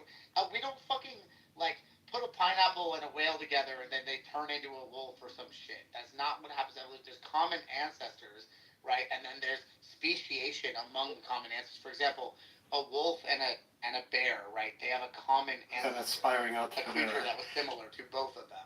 It's not that the wolf transforms into a bear like fucking Pokemon. Right, but you're still saying that the reason why white people are the way they are is because of the place that they chose to be at, as far as like. Well, among other things, yeah, it's a mix of genetics and environmental factors. But what I'm saying is like, on your view, you would expect like a hyper evolution almost, where like black people would just randomly give birth to white and Asian kids. Because you're saying all the DNA is already there. Yeah, and I'm saying over time, that people get genetically locked. They get their What does that mean? What does that mean to you that they're genetically locked? What does that mean? So they lose their diversity over time, and as they lose their diversity, their combinations, the amount of different ways they could change, starts to like slow down. So you don't like at first, like in the beginning, Noah, they could just have black kids, white kids, yellow kids, all kinds of different kids rapidly. Then let's say 1,000 years, those like that line, they couldn't just produce like anything different between a black and a light-skinned person. It would be an anomaly for that to happen. So they end up like producing similar kind of So you think, on your Christian view, you think human diversity shrunk, but like for fish, for example, like the diversity just massively exploded into all of these different kind of fish? Yeah, in the beginning, it was because the diversity was already put in. It was easier for them to just speciate a lot faster in the beginning. As of now, it's harder for things to speciate without it dying so fast. Yeah, I mean, look, I agree with speciation too. I'm just saying, like, on your view, it just seems like bizarre. I mean, I guess you could just say God did it. I guess you could always say that. It's not bizarre. I guess you could always say that, you know. Yeah, if God front-loaded, the person with, let's say, the Iron Man suit of, like, all the adaptive abilities, let's say, in case you're in this situation, then this will turn on. In case you're in this situation, this will turn on. No, but I know, but you're saying, no, but you're saying that it turned off, like, to the point where it can't come back. That's why after 400 years of black people having kids in America, they haven't had any Asian or white kids or whatever, right? Right, because, and then God just, like, flipped that switch off, or what? No, just time. So just like if I gave you a perfect car, right? The mileage or the amount of stress the car goes through, it becomes more stiff. It's not as flexible as before. So the mileage that humans as a race went through, they start losing a lot of their abilities. Not because God just snapped his finger. It's just that's how the nature of degradation is. You start to lose things. But then also in other cases, we also have gotten like taller and bigger and stronger. In very incremental ways. So it's just like a stock market chart where it's going up and down, up and down, up and down. Well, yeah, we start up really high, and then the stocks drop really far down, but it still goes up and down, up and down, up and down, up and down. But like, why would God create us like that? Doesn't it seem strange? No, he created us perfect. It's just that he created us with the potential to actually break down. Well, that doesn't sound perfect. If I gave you a perfect car, and I said an aspiring entrepreneur decided to get the whip. After you drive it. Yeah, after you drive it, if you crash it, if I gave you a perfect car that has no problems, it's perfect until you crash into the wall. No, you're saying you can just drive it around. Well, the car that's not an aspiring entrepreneur decided to get the website Linda. Well, even, yeah, but Yeah, so if a person who's driving the car has free will and they don't take care of the car, they don't put, they don't change the oil and all that stuff, then yeah, there's going to be little, minor problems with it until it starts to lose its flexibility. It's, the alignment has to be fixed all the time. So that's just how it is when a perfect person, or you get a perfect body, but you don't make perfect choices with the body. I mean, it just sounds like if we were perfect, then we wouldn't just decay for no reason. Oh, did you just hear what he just broke down with the car? You didn't understand anything of what he just said? No, it's just a bunch of nonsense because it's like it's not. Perfect. It's not perfect. Hold on. It's perfect at the start, so you have to maintain the perfectness. Regal, why are you just dropping people out? I can't stand. Hold on. Sorry, dude. My bad. I thought the two of you were having a conversation. How was somebody else gonna? He wasn't dominating that much or anything, but anyway, it's your room. But the point is that yeah, I think you're defining perfection as God tier perfection, where you think it's impossible for anything to go wrong. I'm not even saying that we would need to be omniscient and omnipotent or any of that. I'm just saying if we were perfect, we wouldn't just decay from just existing. What's the difference between that and omnipotence? Being all powerful. I'm not saying we would be all. We're perfect in what we can do, but I'm saying you're saying God made us so we're gonna have cancer as little babies and stuff like that. Because no, I'm not saying that. I'm saying that is what you believe, right? Because sin entered or something, so we're not perfect anymore. Right. Right. So sin broke things down from the perfection that he made originally. Okay, so then we're not perfect then, right? We're not perfect at the moment. We're these sin-stricken creatures. That's why babies have cancer and exactly infects and stuff. Okay, so we're not perfect then. We're not perfect. The earth was made perfect in the beginning. Adam was made perfect. He sinned, and then he broke the perfection that Wait. God made. If Adam was made perfect and Eve was made perfect, then why were they failing in their reasoning abilities? I feel well, they chose. No, it's just a choice. Well, they were tricked by the serpent too, right? Well, Eve was tricked, but she wasn't perfect then. Well, it's still a choice. You can still choose to be tricked. Yeah. How does that make sense? Well, I mean, you have different paths of to go on. If someone says take this route, and you say, well, I'm going to trust you, then you decided to actually believe the story that the person told you. Justin, if I said I was going to give you $100 or $1, which one would you take? Well, I would take the $100 if right. I then, gotcha. Actually, that $100 is a dynamite. You exploded, huh? You stupidly, freely chose the wrong one. I did, because so should you be responsible for that because I tricked you? Well, yeah, because I trusted you. But you didn't choose to do the wrong thing. You chose to get $100. I'm the one that tricked you. I'm the one that caused the injury, right? But I'm the one that decided to have faith in you. But I know. But what I'm saying is you didn't choose to be tricked. In that case, you chose to get $100. I chose to actually believe you, and that's where to be tricked. You didn't want to be tricked. You wanted $100.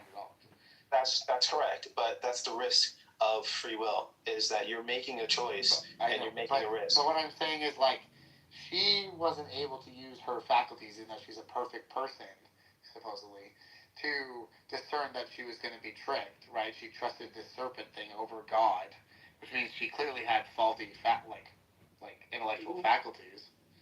Well, she actually said, God said this and that, don't even touch it. So she had the option to actually say no.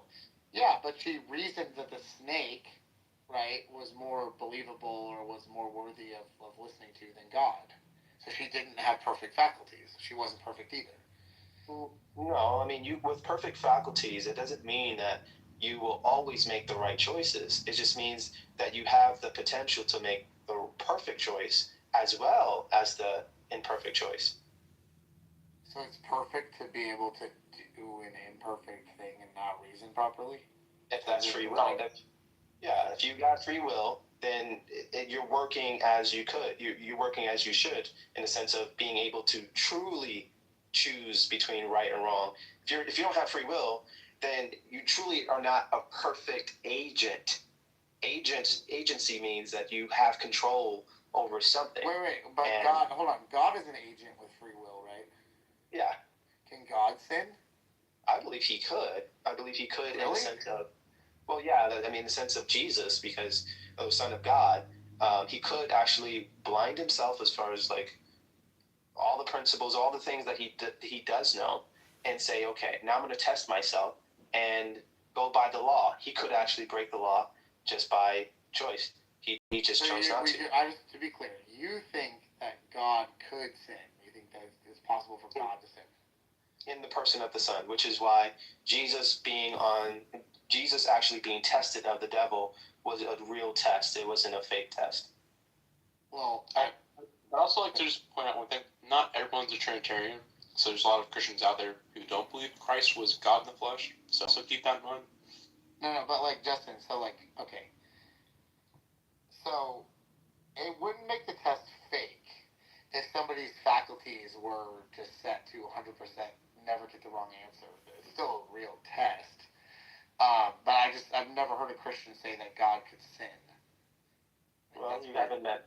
I guess you haven't heard me. Like Christians say things that are like God is the good. So the idea of him sinning would be incoherent. It would be against his nature, right? I've never heard a Christian say God could sin.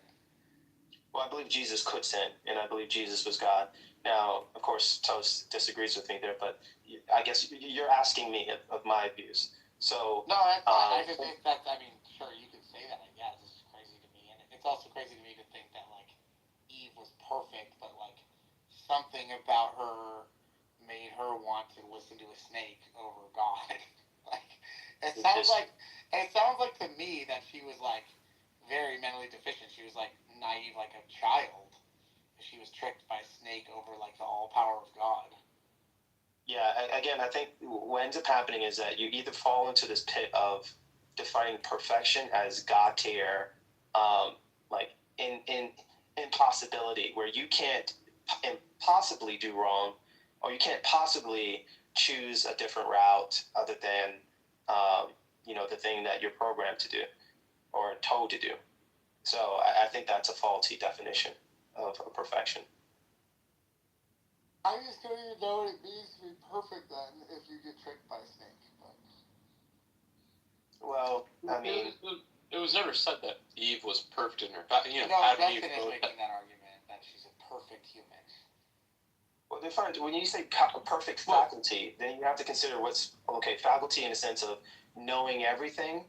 Faculty is in the sense of... I'm not saying she needed to... Look, did Eve have the relevant information to make an informed decision?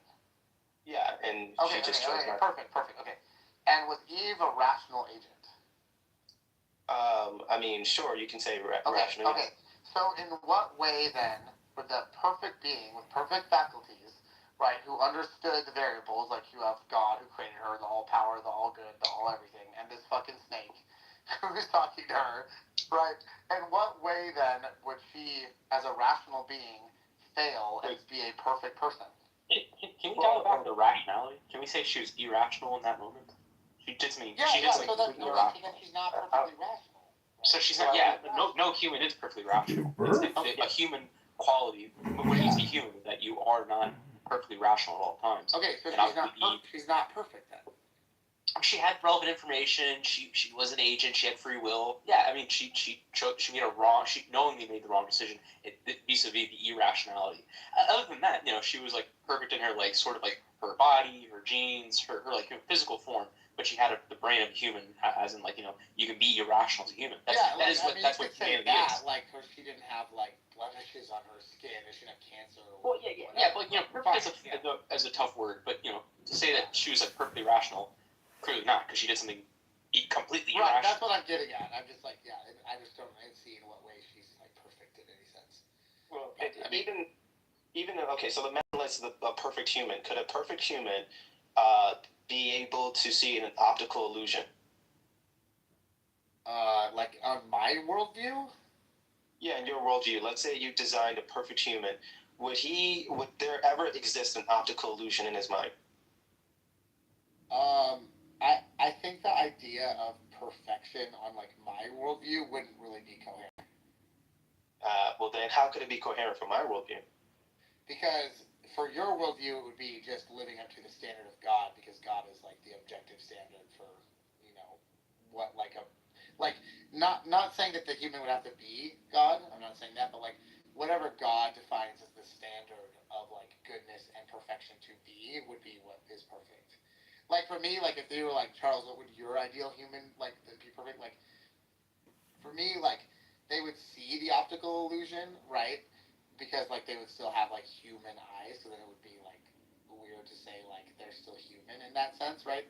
But like they would be able to discern it anyway, which like I said would be kind of incoherent. So like I wouldn't use the phrase like perfect in that way, because I don't think that like would make a lot of sense from like my like secular view. But your view is just in accordance with whatever God is defining as perfect.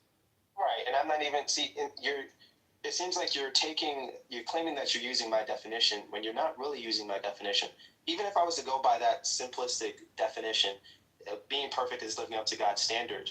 Yes, that means she was living up to God's standards. She didn't. To the point. Yeah, up to the point that she decided not to. So that's yeah. So perfection. She wasn't cannot perfect. stop. She was a being who was gonna not want to do what God wanted her to do. Okay, so it's like this. I make a perfect circle, right? So whatever makes the perfect circle, it's perfect. Then I tear it. I rip it apart. Does it mean that because it's torn now that it was never perfect? No, but what I'm saying is like Eve, like what it would mean for God to have a perfect being is one who's going to choose the good and make a like proper discernment. And that's the definition I don't go by. Because so when Jesus, you're saying that Jesus is the perfect being, right? Like, but he could have. Right. See, and that's the thing. You're not using my definition. You're using your definition that you don't even use in your worldview. No, I'm saying even on Christianity, like how would she be perfect if she's a failure? Well, okay, so whatever Christianity says that, I'm disagreeing with those two. So you can't use their definition on me that I disagree with. I mean, literally, like she's the reason sin entered the world because she committed the first sin. Right. But I never said Christianity is going to say that, right? No. Of course we say that, but we're not saying that perfection means that you can never sin. It just means that you were perfect until you sinned, or up to the point you sinned. So that's perfection. You're defining that you're defining perfection to mean you can never sin. I'm defining perfection to mean that you are the ideal until you stop being the ideal. Yeah, you can define it that way. That's fine. I don't think any Christian would really define it that way. Like they would say Jesus is perfect, but Eve isn't perfect because she is a being who was capable and decided to rebel against God, right? Well, we have a clear example in the Bible about at least the cherubim. It says you were perfect in thy ways until iniquity was found in thee. So that's a clear scripture of the term perfection, and then it says until iniquity was found in you. So I'm following the pattern of scripture where these other Christians are saying, fudge them, forget them, like, well, yeah, fish them, as Andrew would say. Yeah, I just don't think any one would use that term in that way, but I mean, I guess you can. I don't think most Christians would say Eve was perfect.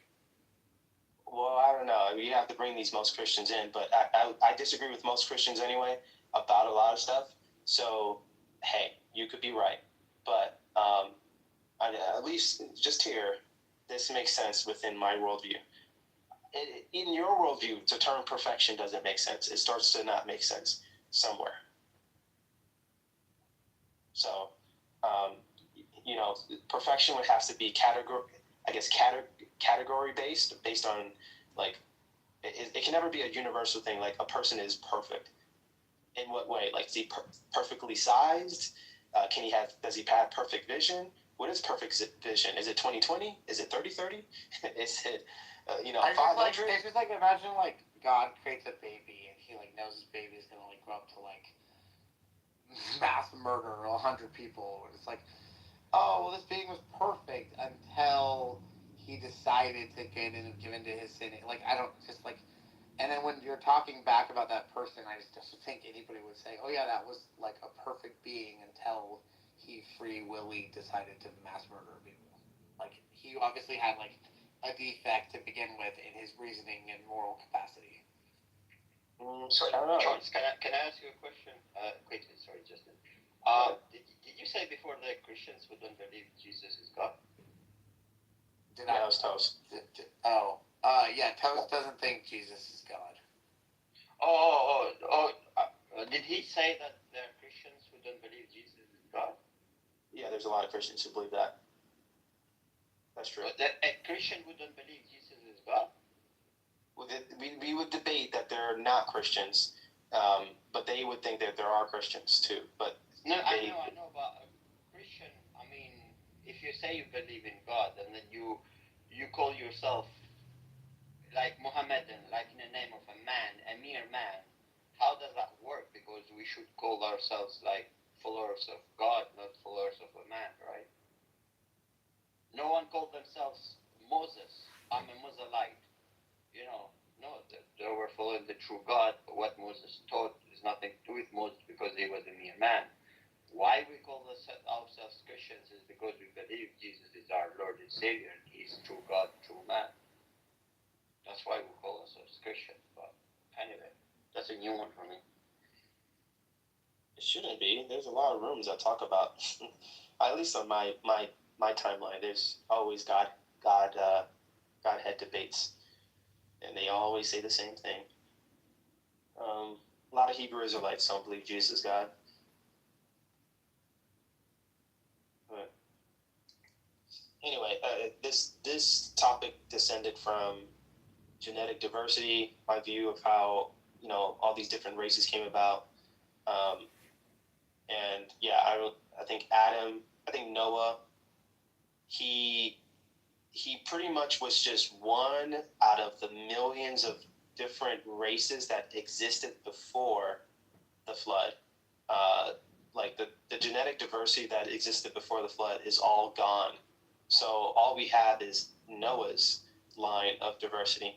And so we just have like shades of brown when if let's say there was 10 more people that was in the ark. Let's say instead of there being 8, there was 10 people that went into the ark. We probably would have a different diversity where like maybe there would be blue skinned people or orange skinned people.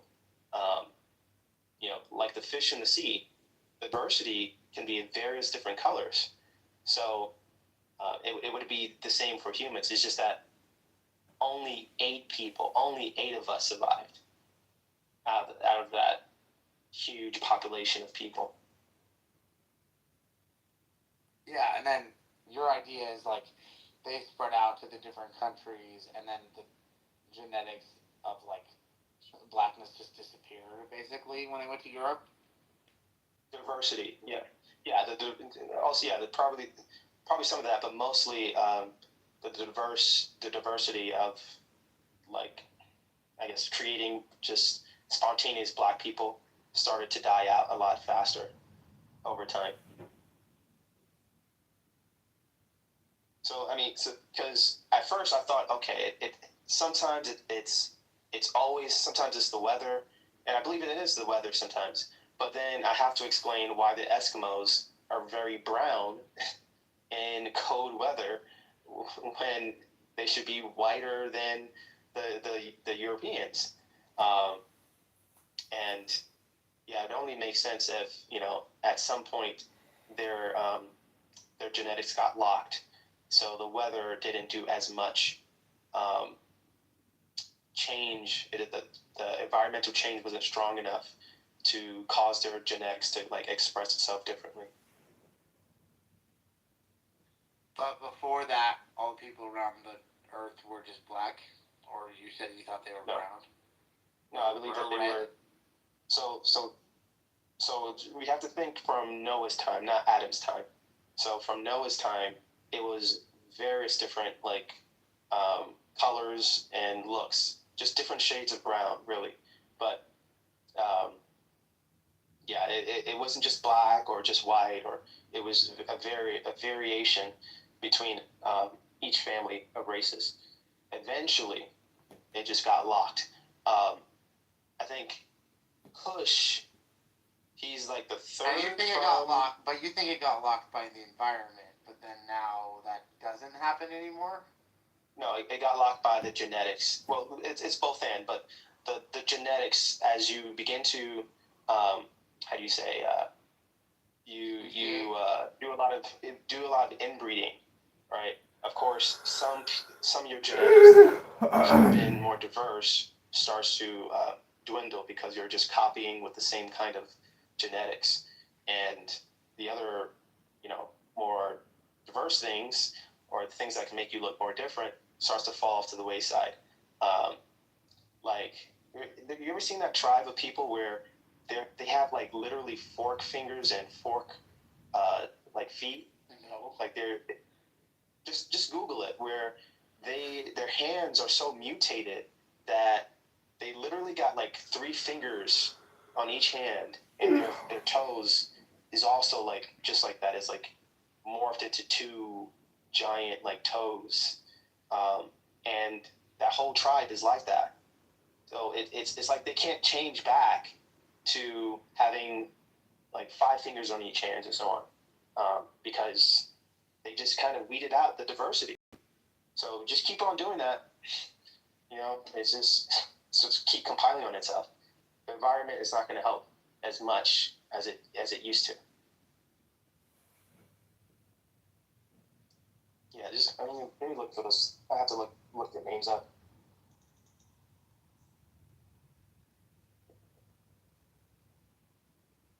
Tribe with fingers. I mean, like I was saying, I guess anything's possible with God, right? So I don't really have an argument for you. It just seems a bit bizarre that it was all there, and then it disappeared from the environmental pressures, but then now environmental pressures can't change the races anymore, but we can change the races with genetic mixing. But the genetics were there, but then they aren't, and now they're there again. I don't know. I guess, like I said, God could have done it if it's real. Well, I'm saying that this is easily seen with nature. Yeah, I mean, let's say we were to, of course, add more diversity to like certain animals. Like, so you get a bunch of dogs that have, that's from all kinds of backgrounds, and you start crossbreeding them. Like, you make a pit bull mated with a Rottweiler, and then you make that kind of mutt, mix in with another mixture or another kind of mutt, and then before you know it, like 2 or 3 generations, that super mutt is going to have so much diversity that if it was to just mate with another dog, it's going to have all these different, I guess, options or different ways to like express its genetics and its children. So, but you keep doing that, if you keep on like interbreeding, like having the dogs mate with their siblings, eventually it's going to like lose the diversity that it had. Like generation after generation, it's only going to make one kind of dog. And I understand that example with the dogs, but like we can create the diversity now with our genetics, with different genetics. But like you were saying that all the genetics were together in Adam and Eve, and then they split off in this big, beautiful, diverse rainbow of people. And then everyone had the genes to create all these different people up until, because everyone was committing, on your view, everyone was committing incest and doing that. And then it just forced everyone to, only be like these kinds, but like from just the breeding, you're saying? Just the breeding, I'm saying what? Or the environment, or you're saying both, like that force everyone to be, white or Asian or black or whatever. It's both and. So it's just that one is not as powerful as it used to be. The environmental pressures isn't as strong in like guiding in which way we would go as fast.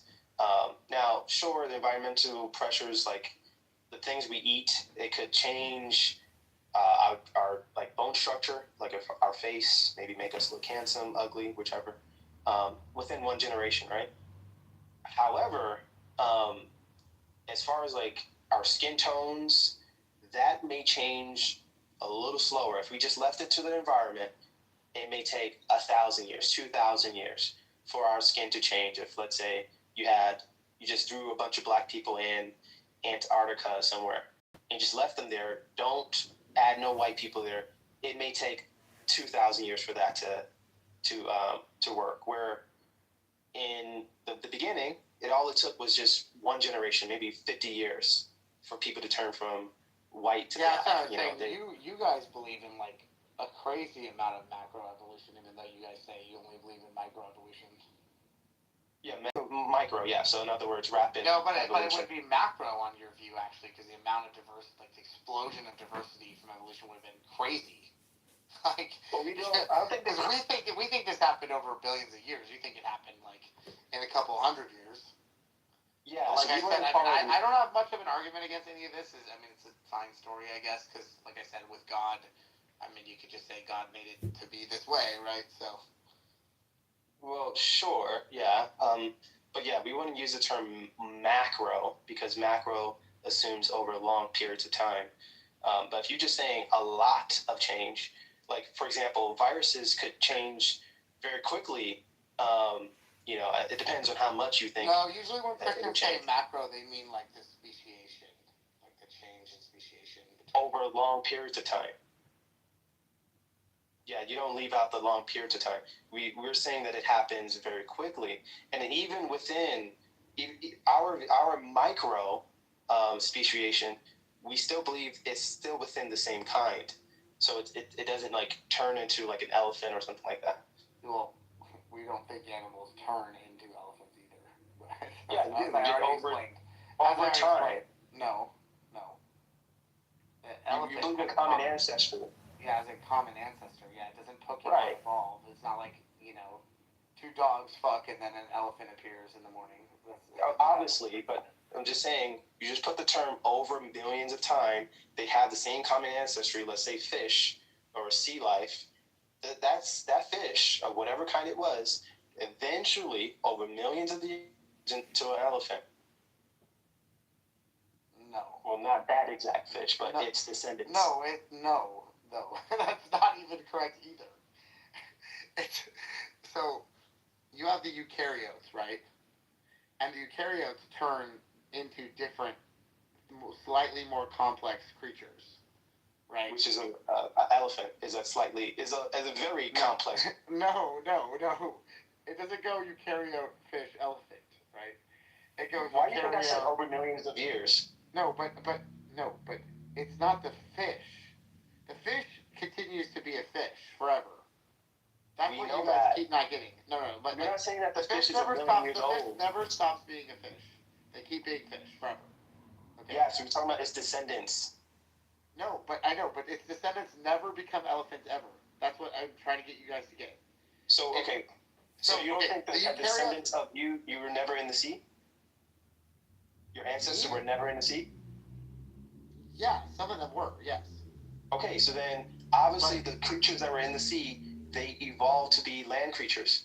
Yeah, and some of them evolved to be fish. But the land, okay, so the elephant has a common ancestor, right, which is a land creature. There are different land creatures that, so the law of monophyla, I'm not a science guy per se, but I know a little bit about it. They speciate into different species, so common ancestors. So for example, like I said earlier, the bear and the wolf have a common ancestor, which is a bear-wolf-like creature. Right, but they all have the common ancestor in the sea. A fish didn't become a wolf, right? So wait, you think abiogenesis happened on land and also on the sea? In the sea? I don't know. I imagine most of it happened in the sea. Yeah. Okay. The But story abiogenesis it all is not, started from the seed. abiogenesis is not evolution, though. These are two different Okay. You think that the first cell, you think, or let's not say the first primordial soup, right? You think that was in the land as well?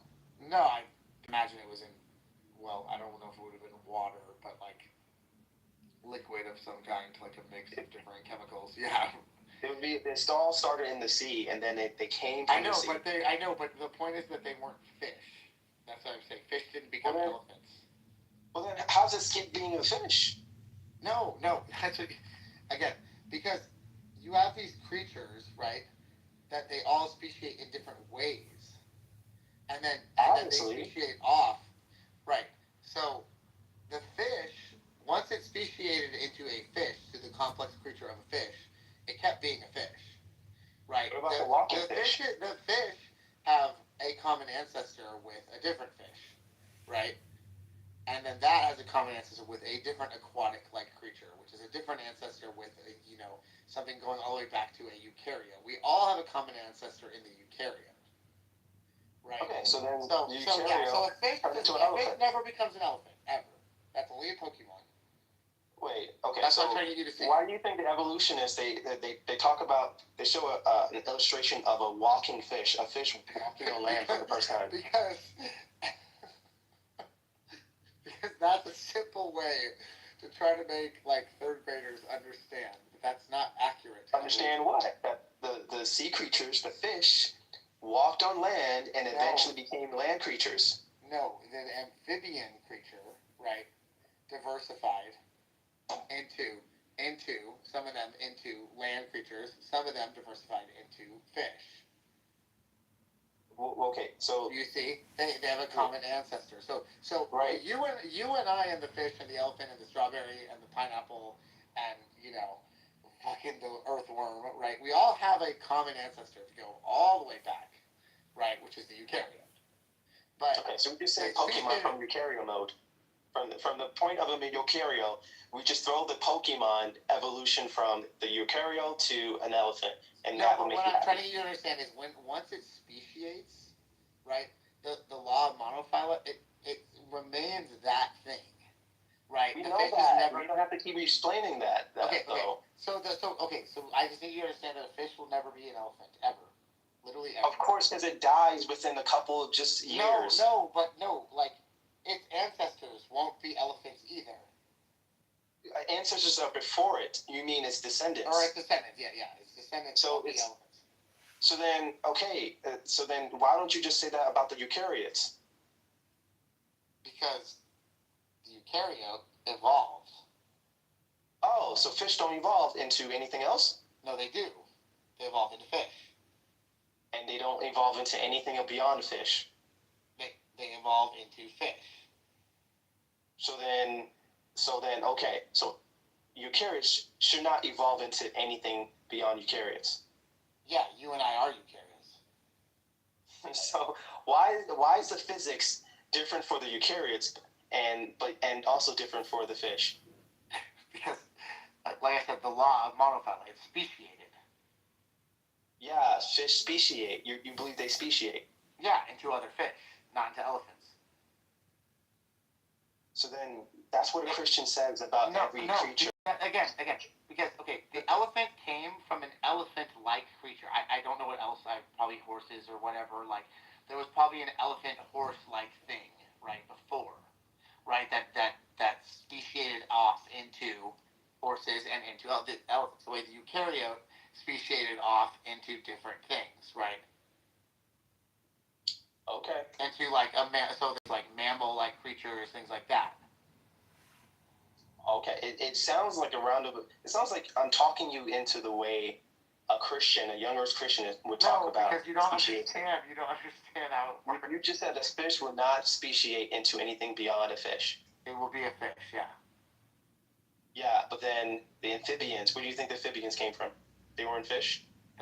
They came from some other aquatic-like creature. But not a fish. Specifically a fish. Category fish that we have. I would have to look at I have to Google. Did amphibian creatures, evolved from fish. I don't know how would they know the difference if they look the same. If you have a walking fish, a fish that can go on land and hold its breath, or just kind of, I don't know, resuscitate itself. I think they call those things fish. No, an amphibian is not a fish. No, they're okay. Let me look it up. I want to see if they call those things walking fish. I mean, yeah, they might say that like shorthand to like help people understand, right? Well, then I have to ask. Same way the bear, like when I give the example, when I say the bear wolf like creature, right? I'm sure they have a name for that, right? But I'm saying, so that creature speciated off into bears and wolves. From there, right, the wolf, right, will diversify into different kinds of wolves, right? And evolution still occurs to this day among the different animals, right? They still evolve and change. And so, if we categorize, like, for example, like, different kind of dogs, right? There's like, they're like prairie dogs, and then there's like other kind of dogs that they actually can't breed. So there's like certain kinds of dogs are speciated. We still call them dogs because they have a common ancestor of a dog, right? Even though those animals cannot breed anymore. So like the prairie dog, imagine we came up with another name for them. We call them blue blobs, right? And if I just said, look, see, here's a blue blob, right? And you're like, oh, that's not a dog, but like it could have evolved into it. It's like, no, because the dog, right, and what we call like the prairie dog have a common ancestor. They just no longer can breed with each other anymore because they've speciated. You see, that's how it works. It splits off like it's like branches. They don't like form back into some other thing, right, from the direction that they went. Like the fish doesn't become an elephant. I just simply Googled this, and it said a walking fish evolved from a fish. I asked, did elephants evolve from fish? And it said yes, elephants evolved from fish. So this whole thing, I guess this way of you expressing it just doesn't seem colloquial. It doesn't seem they're like normal. It's an aquatic like creature, not like this particular fish that you would like name. That's why I said fish. I didn't just say goldfish. Well, I mean again, this is like a colloquial way for like the layman to understand it, right? That's why like they give you the little picture of like the swimming creature, right? And then it grows legs and it gets on land and stuff like that. Right? That's like it's an easy way to understand it. Okay. But it's not like a salmon, right? The particular fish. Yeah, it's a common ancestor of them all. So I get it. So, but again, when we're saying this, we're talking about how creatures evolved in the evolutionist way. You believe that the environment actually forms them a little bit, but then the environment starts to lose its power in how it changes or causes the genetics to change. No, the environment still has huge influence on the genetics. To this day, we've actually seen evolution occur in our lifetimes. Well, okay. You know about the mosquitoes? You know about the mosquitoes that got trapped under like the London subway system? Like, you know about this? This is one of the best examples of evolution that people have. So those mosquitoes actually evolved after the war, right? They got trapped from the bombings of World War II.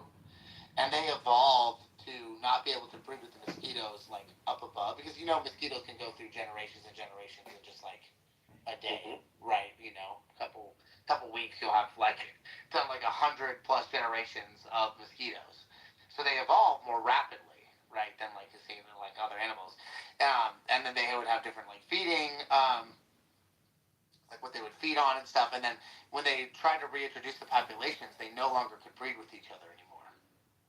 So like even in our lifetimes, we've seen like insects evolve. You see insects evolve and they develop immunities to pesticides and stuff. That's why like they try to use multiple different pesticides at once.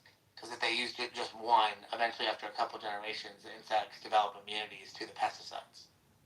It's not sexy and exciting, again, like Pokemon, but yeah, we see evolution occur in our lifetime. Usually Christians just say, oh, well, the mosquito always had that power deep within it. It just, needed to go 2% or some nonsense. But I mean, obviously it does, which is why we believe that they are doing it. Like they're. I mean. Well, you don't believe that because you also believe that certain animals just go extinct. right? So. Well, yeah, of course, there's survival of the fittest, even within the Christian, paradigm.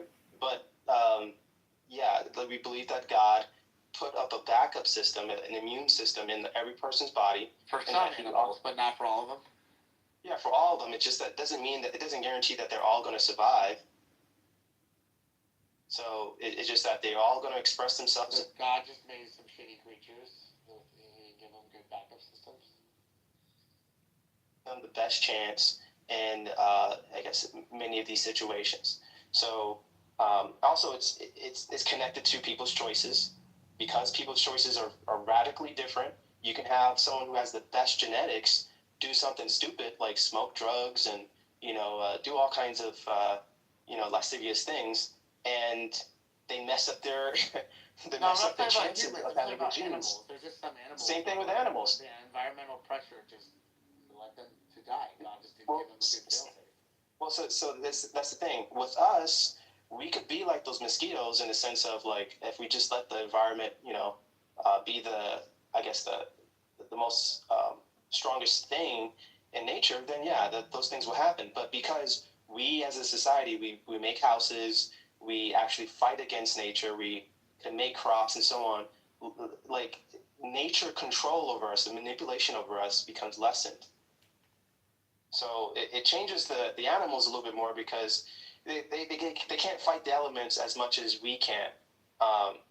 We protect ourselves against the elements. We wear clothes. We have technology. We in shelter. We try to use drugs and all kinds of stuff to like fight off the manipulation of nature.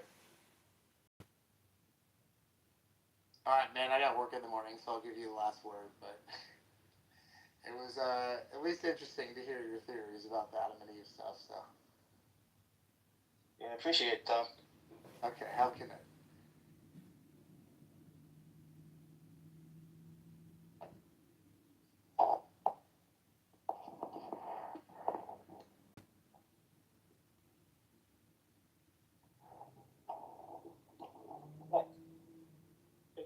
Take the other way.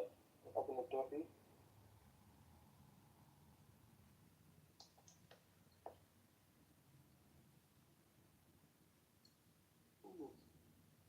So for those who are here, I was just on my TikTok, not on my TikTok, my IG, explaining my theory that there's 2 courts in the heavens. Actually, there are 3 courts. There's countless, but the 2 grand courts is the court of Zion, or heavenly Zion, and the cosmic courts. And I was explaining how the cosmic courts, when it comes to like the war between good and evil, God versus Satan, angels, holy angels versus evil angels, they stand as like the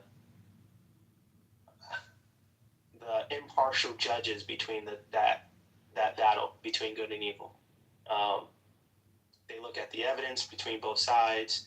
They enforce the rules of engagement, the rules of law, the rules of war between each person, especially here on Earth. And this is the reason why, like, you can't just, like, things don't just happen willy-nilly. Like, you don't just see evil angels just coming and just creating total destruction on Earth whenever they lose or have like they have some kind of situation when they're going to fail or lose. Like, they could have just decided to just destroy cities like Godzilla and make sure that they stand over the entire city of Earth, like some kind of evil Superman. But there's a higher power between. I'm not saying the higher power, but there's an independent power between the angels and the fallen angels that keeps that from happening. Because the whole point is making sure that there is a fair fight between God and Satan. God is already, infinite in power. He is, of course, OP. So it would not be a test of righteousness if he constantly used his powers to strong arm his opponent. He has to have the merit of the argument. He has to win by the merit of his argument. That's what I'm trying to say. And if he does anything such as miracles, he has to have the right to do it. Not just the power to do it, but he also has to have the right to do it. And same thing even for the devil. He also has to have the right to do certain things. And if they don't have the right, then they don't, do certain miracles.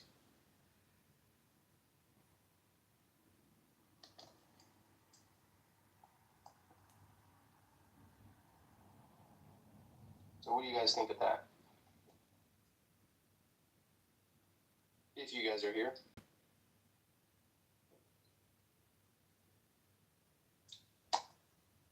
Or are you guys just using me using this room as background noise?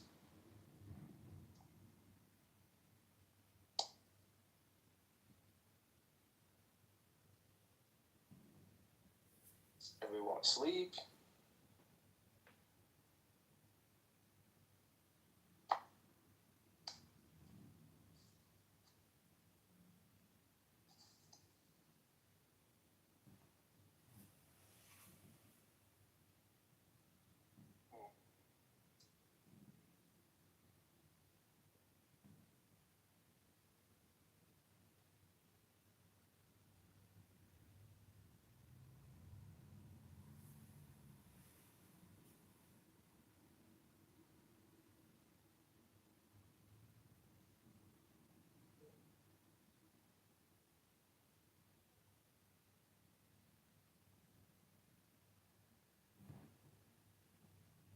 No, I'm here, Justin.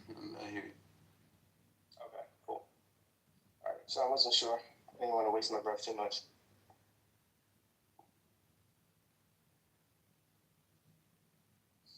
Yeah, so I was pausing. Can you tell me? I can't talk too much, but can you tell me what's your view of the early church fathers? What does their word mean to you? So for the most part, their word is historical legitimacy, in a sense where a good chunk of the things that we claim happened did happen. So as far as persecution, as far as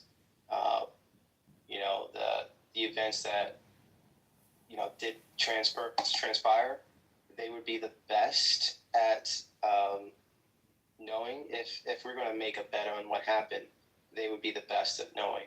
Now, because we don't have anyone else, they're at least more trustworthy than secular point of views or those who were there, such as the Romans, the Jews, who also their view would be biased. So if I'm going to... The next 6 months look like for anyone who wants to go something. Yeah, absolutely. So what we're doing is looking internally and externally. I'm doing a listening tour with those that want to invest in the city. And then internally take in every way. So a look at what the... I still will scrutinize and consider their view up against the previous statements in the Bible.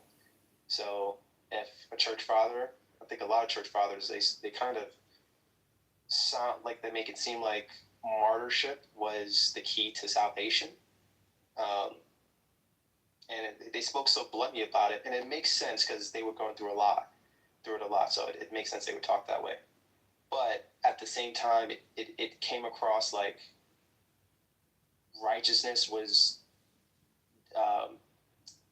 or salvation was wrought by dying. So it's sort of like how Muslims, when they commit these suicide bombings, even though they could live like a heathen, it seems like just killing yourselves or being a martyr would enough for Christ to say, okay, you're one of our people, you're good. So I did have some kind of reservation against that idea, and it seemed like they did kind of, in that sense, they did kind of believe in works-based righteousness. Other than that, yeah, they, I don't take their word as, the word of God, like they're prophets.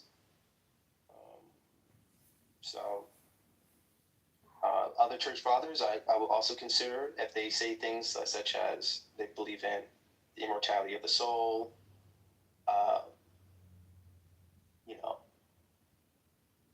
certain kind of views of hell, of course, Sunday sacredness, then of course I would take that with a grain of salt, or just kind of, eat the watermelon but spit out the seeds. So I see the value in other things in things they say, but not in everything, not agree to everything they say. So that's how I view the church fathers. As far as what you mentioned about the martyrs, I'll give you a couple passages to think about. It says, like in Revelation 20, I saw the souls of those who had been beheaded for the testimony of Jesus and for the word of God. And it goes on to say they came to life and reigned with Christ for 1,000 years. You have Revelation 6, 9 through 11. I saw under the altar the souls of those who had been slain for the word of God and for the witnesses that they had borne. And then Revelation 2, be faithful unto death, and I will give you the crown of life. Revelation 3:21, the one who conquers, I will grant him to sit on my throne. And then Revelation 7 talks about these are the ones coming out of the great tribulation. But yeah, I think that most of those are all, or really all of them, but specifically a few of those are talking about, the martyrs and stuff. Yeah, I accept that. When it comes to those terms, I think in some sense it speaks of us collectively as though we're all going through the same kind of martyrdom, because clearly, like, not everyone was beheaded. Of course, Paul was beheaded. Who was like cut in half? Was it Isaiah? Isaiah was cut in half. But then there was some disciple who was pulled apart by two horses. I forgot who. It was Thomas? I forget. Yeah, no, it wasn't. I don't think it was Thomas. I thought it was the Old Testament prophet, but I forget. No, he too. But I know in the Fox Books of Martyrs it talks about one of the disciples. They were split in half by two horses. But either way, my point is that not all of them was beheaded in the literal sense, like their heads were cut off. Of course, they were killed in all kinds of ways. But the point is that, all throughout time, God's people were persecuted. And even like Abel was, his blood is like a sort of representing all of those all the innocent who suffer because of the wicked. So, I think that will also include even us, like people who have not really suffered any persecution in the same way they did. Because it's some reason, I think the Bible speaks to us as a collective, as like one team. So yeah, it kind of speaks, just like how Jesus he was talking to the Pharisees, and he was making it sound like they were guilty for what happened to Abel. And he was saying, your fathers always do this, as though their fathers was like Cain. And Cain's father, Cain was not related to any of those people. All his Cain's descendants died. So it was more so speaking about like you on your side, the evil side. I'm speaking to all you guys as though you guys did the same thing. And then to my people, I speak as though all that happened to us. And, you know, that's, we kind of go in and out in our normal speech, you know, like, you guys killed us, you guys, like, let's say you talk to a black person, they make it sound like they went through slavery, even though they did not suffer any kind of slavery in the modern age. But because it happened to the ancestors or people like them, they apply it to themselves. So yeah, well, I'm not sure what part you want me to focus on, like the idea that they were under the altar, fact that they were martyrs, or that is it supposed to connect to the fact that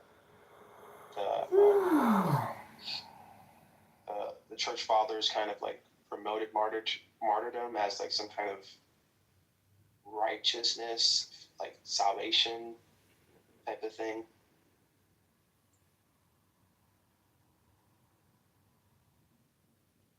No, sorry.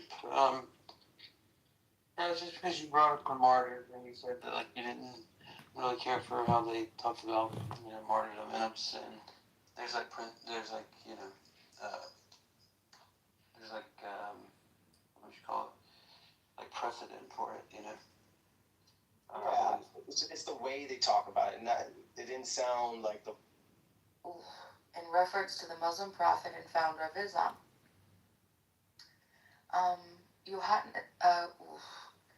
Yohanatan Sofer, 21, said he had been participating in the annual march since coming with his family as a child.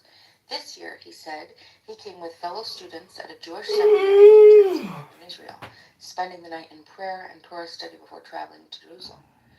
I quote, Jerusalem is one of the most meaningful things in our religion, he said. It's the root of everything. He dismissed the racist chants as acts of a small minority of participants. Earlier in the day, Israel's National Security Minister, Itamar Ben-Gvir, staged another provocative visit to Jerusalem's most sensitive holy site, the hilltop compound that is home to the how do I say that? Al-Aqsa Mosque. On top Al-Aqsa. It's on top of the Temple Mount where the second temple was. The third holiest site in Israel. And they built an entire fucking mosque on top of this, the most sacred place for Jews on earth. Jews revere the site as the Temple Mount. Yeah, where the biblical temples once stood and the holy site in Judaism. Ben-Gvir raised an Israeli flag, singing and claiming, "The Temple Mount is in our hands," referencing a famous statement from the Israeli paratrooper commander in 1967, who announced Israeli control of parts of the old city. His visit threatened to inflame tensions that are rife in the city after 2.5 years of near constant war and fragile ceasefires.